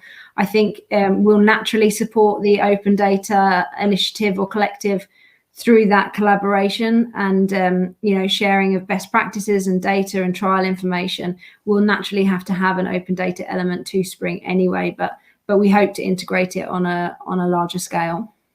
Brilliant. Well, that's certainly a really fascinating area, I think, for the future. Thank you so much for coming along. Good luck with the last few months of getting everything ready. And I'm sure you'll be invited back once you're up and running to present again at a future event. So thanks very much, Shauna. And we will move on to our final two presenters, our final presentation with two presenters. So just a reminder, this will be the last chance to ask questions. So if you do have any questions for the final presenters, please do put them in the chat and I will try and cover as many as possible. So I will invite onto stage Joe Clarinino, the technical lead for innovation at Tavern Davadawi. And again, I apologize if I've said that wrong. Joe, you will have to correct me if that's wrong. And Ed Austin, who's the managing director of Focus Sensors. And Joe and Ed are part of the team working on what we've already heard mentioned a number of times in the conference this morning, another innovation in challenge winner, and then that's about detecting leaks using dark fiber, which sounds pretty mysterious and interesting to a non-technical person like me, but I will pass across to Joe and Ed to tell us what it's all about. So thanks very much for joining. Oh, thank you, Karma. Ed and I are going to present this together, and you did very well with your pronunciations. Okay, let's start. Don't worry, I'll say first, Ed and I are not going to tell you all about leakage and how difficult it is to find. We are literally going to talk to you about the Ofwat-funded Innovation in Water Challenge project that we are working on for the leak detection using dark fibre. So next slide, please. So before I hand over to Ed from Focus Sensors to explain what this dark fibre is all about, I just want to run through how we came to be where we actually are. I'll then pick back up after Ed's technical explanation of what dark fibre is and how we plan to use it, to then explain how it's aligned with the Ofwat Fund, who our other partners are on the project, and the scope and the timeline of the project. Before this project, we knew that fibre optics provided an opportunity to find leaks. We'd used a temporary installation of 750 metres of fibre optic cable to actually show this in a live water main under live under pressure insertion. So we didn't have to turn off the main, we knew we could do it. However, it was obvious from this that the real benefits would come with permanent deployment of fibre optic cables either in or on our pipes, with the fibre optic cable acting as a long line of distributed microphones listening 24/7 for leaks. The fibre also gives very accurate location of a leak and can monitor any network activity, for example, valve operations or illegal hydrant use, and will also pick up any work near to our network, therefore enabling avoidance of any accidental damage to our pipes. However, the fibres in pipes do have limitations insofar as the cost of monitoring equipment required to utilise the fibres for leak detection. And on top of this is the cost and actual complexities of installing the cable in or on the pipe. So to install within a pipe, the fibre optic cable would have to exit the pipe around every valve so that the valve can continue to operate. And there's also a limit on how far a fibre optic cable can be blown within a carrier pipe, say approximately 2 kilometres, and this carrier pipe would have to sit within the flow of the main pipe. The pipes that could justify the cost of installation for leakage detection using fibre optics would obviously then be key strategic pipes where failure could be catastrophic and very expensive. However, these pipes are usually older and have the potential to cause discoloration, so installation of fibre cable is complex and challenging. And the alternative is to open cut to lay the cable on the existing pipe. And this is obviously a slow and expensive process too. Therefore, you can see why we are interested in using dark fibres. But what are these dark fibres? They do sound very clandestine, I must admit, when I first heard of them. In fact, these dark fibres are all around us. They are just the fibres within the bundles of fibre optics that are already laid, but are just not actually in use. So they're not lit, hence the term dark fibre. They are our broadband cables, telecoms cables, private communication cables. There are many cables already laid with many different owners. So to find out more, I'm going to now hand over to Ed for a much more detailed explanation of how it works. So next slide, please. And over to you, Ed. Thanks, Joe. Hopefully you can hear me. Joe's already done a really good job of explaining what dark fibers actually are. They are the fibers within the cables that are all around us that are not in use. So when you put in a cable to enable the internet, or to do signage next to a highway, or to do signage on the railway system, you don't just install the exact number of fibers that you need. You would put in a cable with way more fibers than you need, so you have some spares and you have room to grow. So these optical cables will typically contain 48 or even hundreds of optical fibers, of which only a few are in use. So we set up focus sensors about 5 years ago with the purpose of making use of these dark fibers to monitor the world around us. To do that, we needed two things. We needed a optical sensor system which can connect to these optical fibers and turn them into thousands of strain sensors. And we needed a software system which sits on top of those sensors, which turns the vast amount of information that's captured by the optical sensor interrogator and turns it into the relatively small amount of information we're actually interested in. Now, one fiber can produce an awful lot of data, which is useful for an awful lot of different use cases, which we'll come back to in a second. The picture you have in the top right is our vision of how we want to use these cables. So you see a data center which contains a whole lot of stuff to power the internet, but also contains one or more of our interrogators, which is connected to an optical fiber, which is inside a cable, which goes around our play city there, and it goes near railways, it goes near traffic, it goes near water, and it goes near water mains. It goes near a digger there you see in the top right, which is about to dig up the cable. And we can make useful monitoring of all of those things just by listening to the vibrations that are caused, which end up inside the fiber cables. So that's our vision. We have a kind of demonstration, which I'd like to play for you now, which is a recording of the radio made in our laboratory by the optical sensor system. So if you play the audio, please. I'm not hearing that. I don't know if anybody else can hear that. I'm going to assume that that's coming out, but I can't hear it. If you could hear it, hopefully you heard some Cantonese speaking there, which is a radio program that happened to be playing on Radio 4 when we took the measurements. That one is a way of showing how linear and how sensitive the system is. It can even pick up the radio in our lab. So that's hopefully gives you an idea of the sensitivity of the interrogator, which underpins all our measurements. We then have a platform which sits on top of it, which pulls out the information that's of interest. So that's the enablers, the interrogator and the platform that sits on top of it. The opportunity is clearly that we want to sweat assets that are already there. I'm not sure if you can actually see the slide at the moment, for use for other things, including water leak detection. And we're very, very excited to be working with Joe and others on the development of the leak detection system. So we see two technical methods for actually turning the information we capture into information about leaks. I'm not sure if you guys are seeing the slide. I'm not. But what that does is it allows you to find the leaks directly, and that may be by listening for the sound that the leaks make, which travels through the ground from wherever the leak is in the water pipe and ends up making a vibration in the optical fiber, which we can pick up with our system.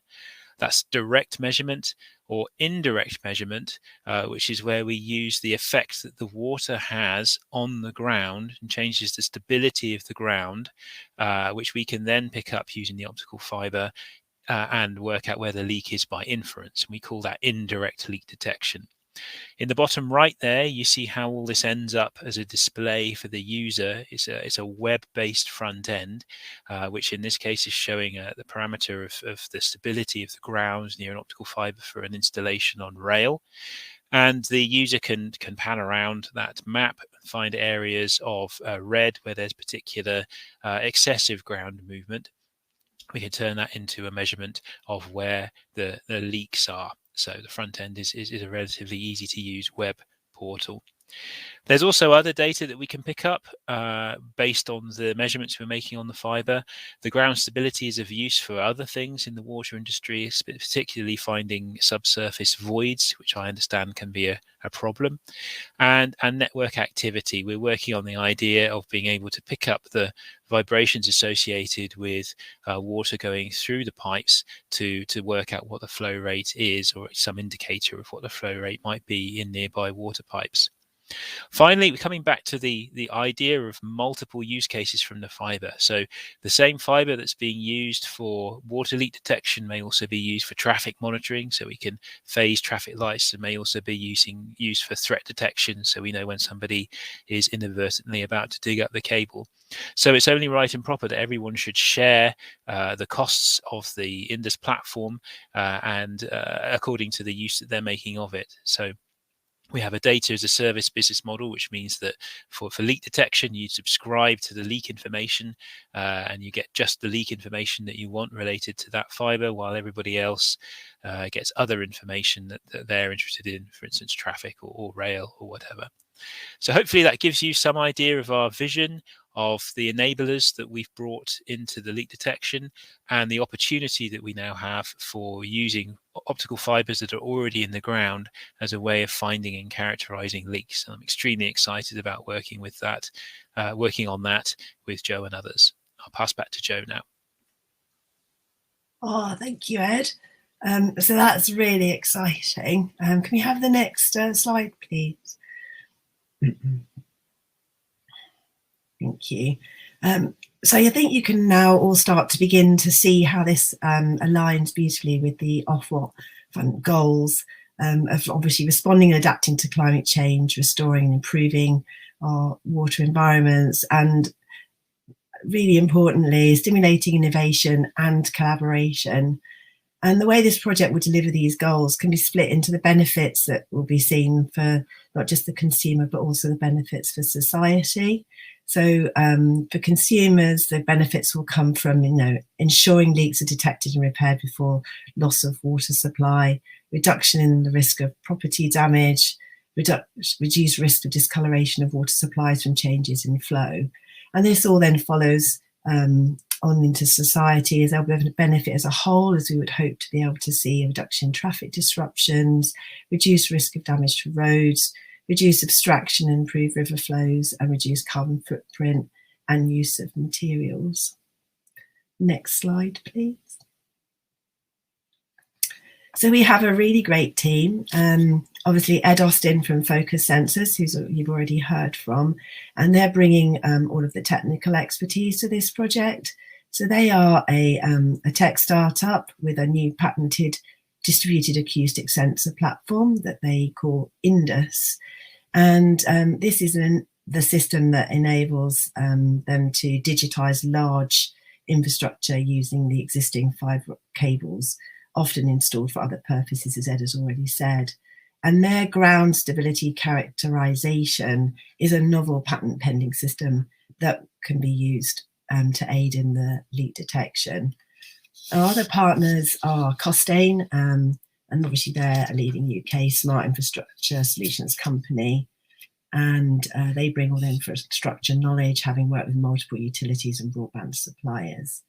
And then, of course, we have water company partners. So there's not only ourselves, but also Welsh Water and Portsmouth Water, bringing knowledge of water infrastructure and the experience of leak detection. And this allows the opportunity to match existing fibres with existing water networks to enable this project to gather the data that is needed to assess the value of dark fibres as a tool for leakage detection. So next slide, please. So the project is planned to take just 9 months and has 5 main phases. And as you can see, we've already got started, and we're currently working within the controlled environment phase of the programme. And this is a test bed of pipes where the fibre has already been laid at known distances from simulated leaks. And Ed and his team are in the process of running the trials. In fact, Ed, would you like to say a few words on how we're progressing with the test beds? Sure, thanks, Joe. Yeah, it's an exciting moment because we have had our first campaign up at the controlled environment. We've got some data that we've captured, and we are able to see leaks using the simulated environment that we have there. So far, everything is looking positive for the program. Next stage is to move on to measurement in the real world with real dark fibers, and I'm really looking forward to that stage. Is that enough, Joe? Yeah, that's great. Thanks, Ed. Thank you. Just following on from what Ed just said about moving on. So Welsh Water, we're working with Welsh Water who have provided a site where we can understand the potential of identifying leakage both directly and indirectly, as Ed has already described, and also the changes in soil structure. And this is going to involve a main road, an existing water pipe, an existing fibre cable, which has got dark fibres. And this will form part of the prolonged demonstration if the proof of concept data is conclusive. And then, all being well, we get to final phase 5, will be the dissemination and the proposals on the scalability. This project obviously has a high risk, as we don't know if the existing fibres can provide what we hope. However, it has given all parties the opportunity to collaborate with the right experts, and we know the outcomes of this could greatly benefit the water industry. So if we just move on to the final slide. Thank you. So Ed and I have now explained the Ofwat funded project on the use of dark fibres for leakage detection. And I just wanted to end on a few key points that enable us to be successful in winning this funding. So it's obviously really important when you set out to write any of the proposals is that you understand the scale of the problem that you're trying to solve, and to consider other solutions that are already available. So obviously fibre optics in pipes, correlators, etc., other leak detection technologies that are out there. And then to analyse the benefits of the proposed approach, how you're going to do that, and then understand the gaps in knowledge, and very importantly, to actually try and include a route to market. So if this is a successful technology that can be used, how would you scale it up? And above all, this project's very innovative, and that was the whole point. And for the project to be successful, we must have measures of success. And for this project, these are for the dark fibres to have proven that we can use them for the to locate leaks by the detection of leak noise, but also to detect leaks by changes in ground stability, increased water saturation of the ground. And from this, we'll look to evaluate what reduction in leakage is achievable using dark fibres, and that this tool can bring a reduction in leakage greater than is currently possible with our existing leakage detection tools. So what its scalability is and what the costs are associated with it. And it goes without saying that accurate leak detection that can be provided by fibre should result in a reduction in the number of dry holes that are dug. And hopefully with less leakage and more accurate detection, less catastrophic bursts resulting from that, reduction in discoloration complaints as well, not only from that, but also from third-party activity, so things like illegal hydrant use on our networks. So just to really summarise, this project has great potential to deliver all of these objectives, but I'll reiterate again, there is a high risk. As I've said previously, we don't know if the existing dark fibres can actually provide everything that we're hoping for, but it's looking really promising. But it's given all of the parties the opportunity to collaborate with the right experts to understand what is possible. And the outcomes of this could be a game changer that will greatly benefit the water industry, not just in the UK, but worldwide too. I think my last slide just says, are there any questions?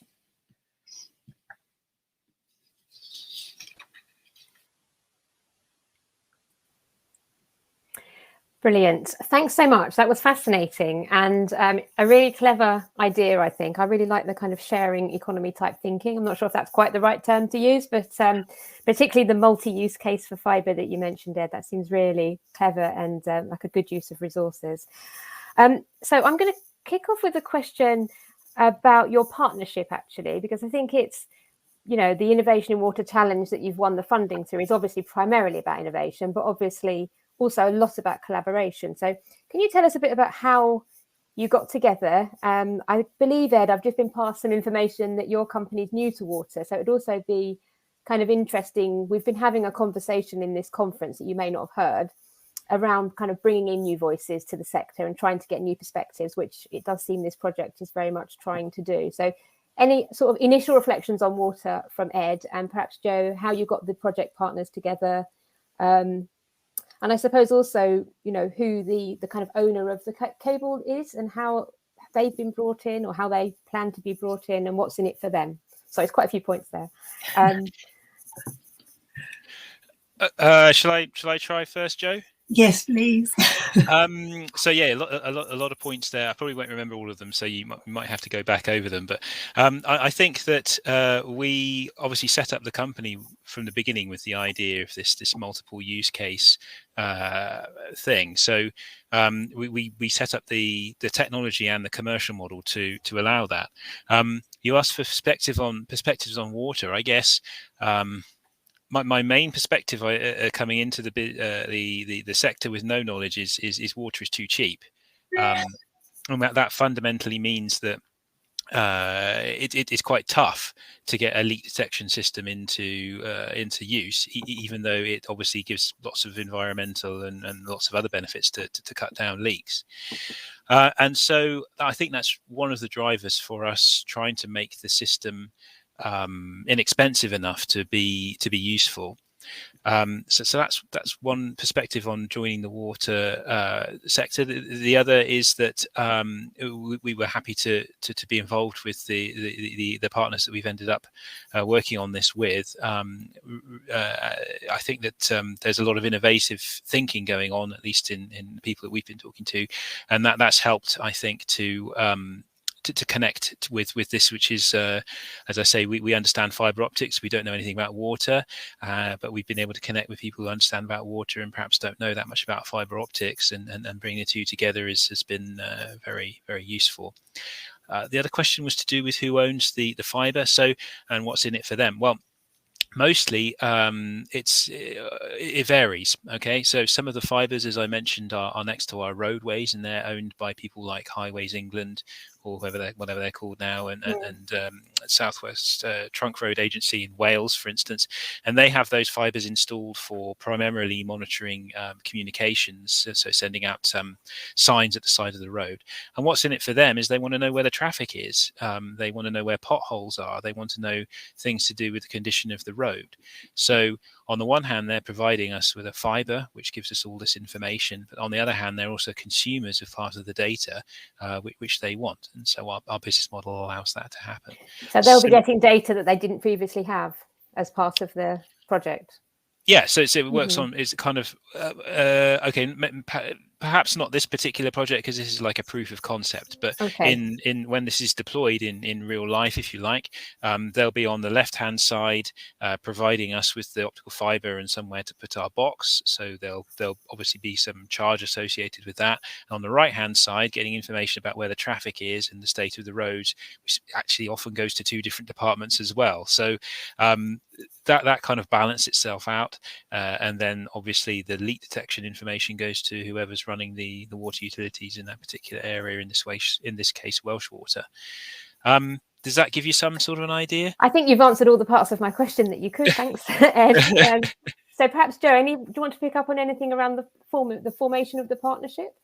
Yes, I mean, I wasn't involved right from the beginning. I did see a presentation. Costains actually were very involved in bringing the parties together, and they came in and presented to us, and then it was picked up as, you know, it was a joint presentation with Ed and Costains, and then Severn Trent were like, you know, this actually fits in really well with what we're looking at, and we think this is something that really we need to know whether this could work, because as I said when I was doing the presentation, trying to retrofit fibre optic cable just for leakage detection is difficult and expensive. Yeah. So if we can utilise what's already in the ground, way less disruption for our customers, for society, and everyone, it's kind of like a win-win-win, really.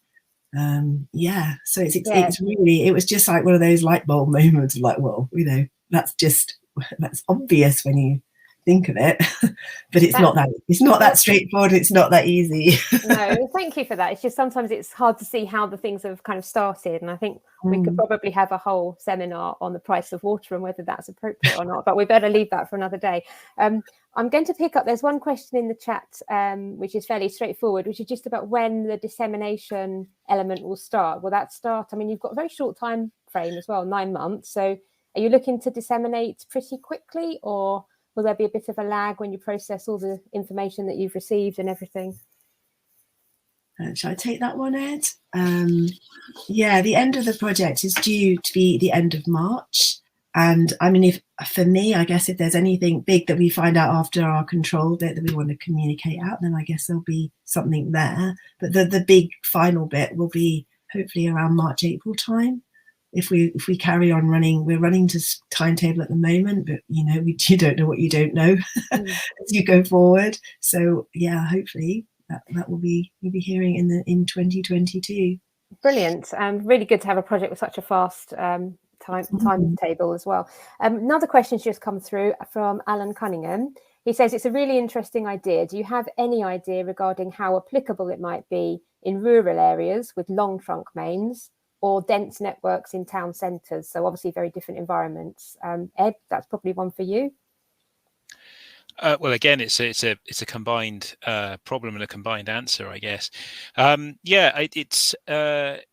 It all varies. The fibre is being installed all the time, and there are already a lot of fibres going out to rural areas, which are in some cases running along roads where the water mains are as well.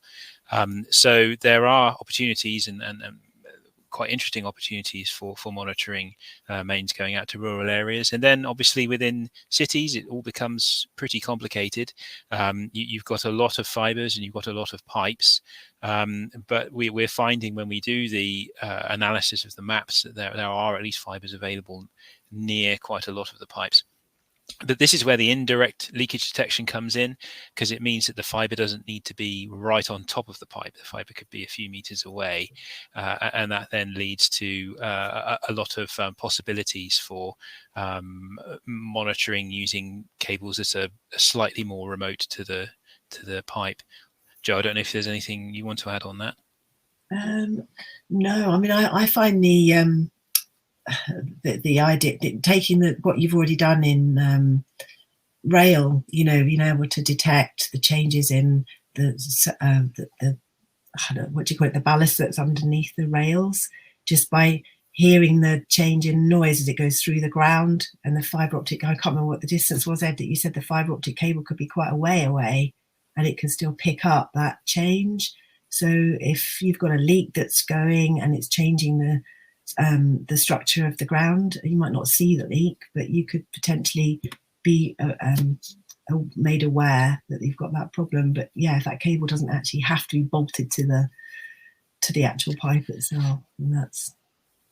Yeah, and I think you mentioned earlier, Joe, we have IP in that area, so we call that ground stability characterization, which is something that we've been working on, as you mentioned, in rail, and this is an application of that for outside rail. So it's quite an update on the traditional leakage listening stick, isn't it?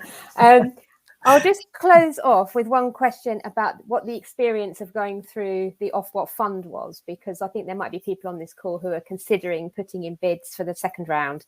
And just in terms of, what kind of stages did you have to go through? What was the level of scrutiny like? Did you have to, was it just submit an application and then get a yes, that's successful, or did you have to kind of answer questions and what have you? Can you just give us a little flavour of what that experience was like?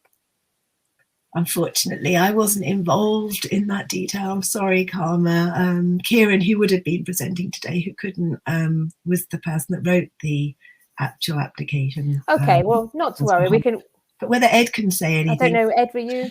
Yeah, I can give a perspective on that. It was a fairly simple process. If anybody's been involved with Innovate proposals, it was probably a little lighter than say an Innovate open application. But it was a similar kind of thing. You fill in a long form, you send it off, and a few months later you get a yes or no.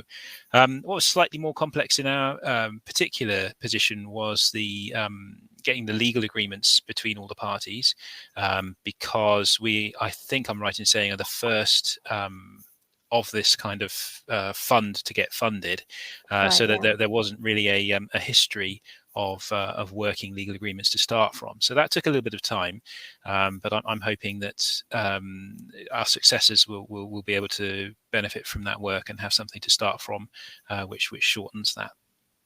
Fantastic. Thank you very much. So we'll leave it there.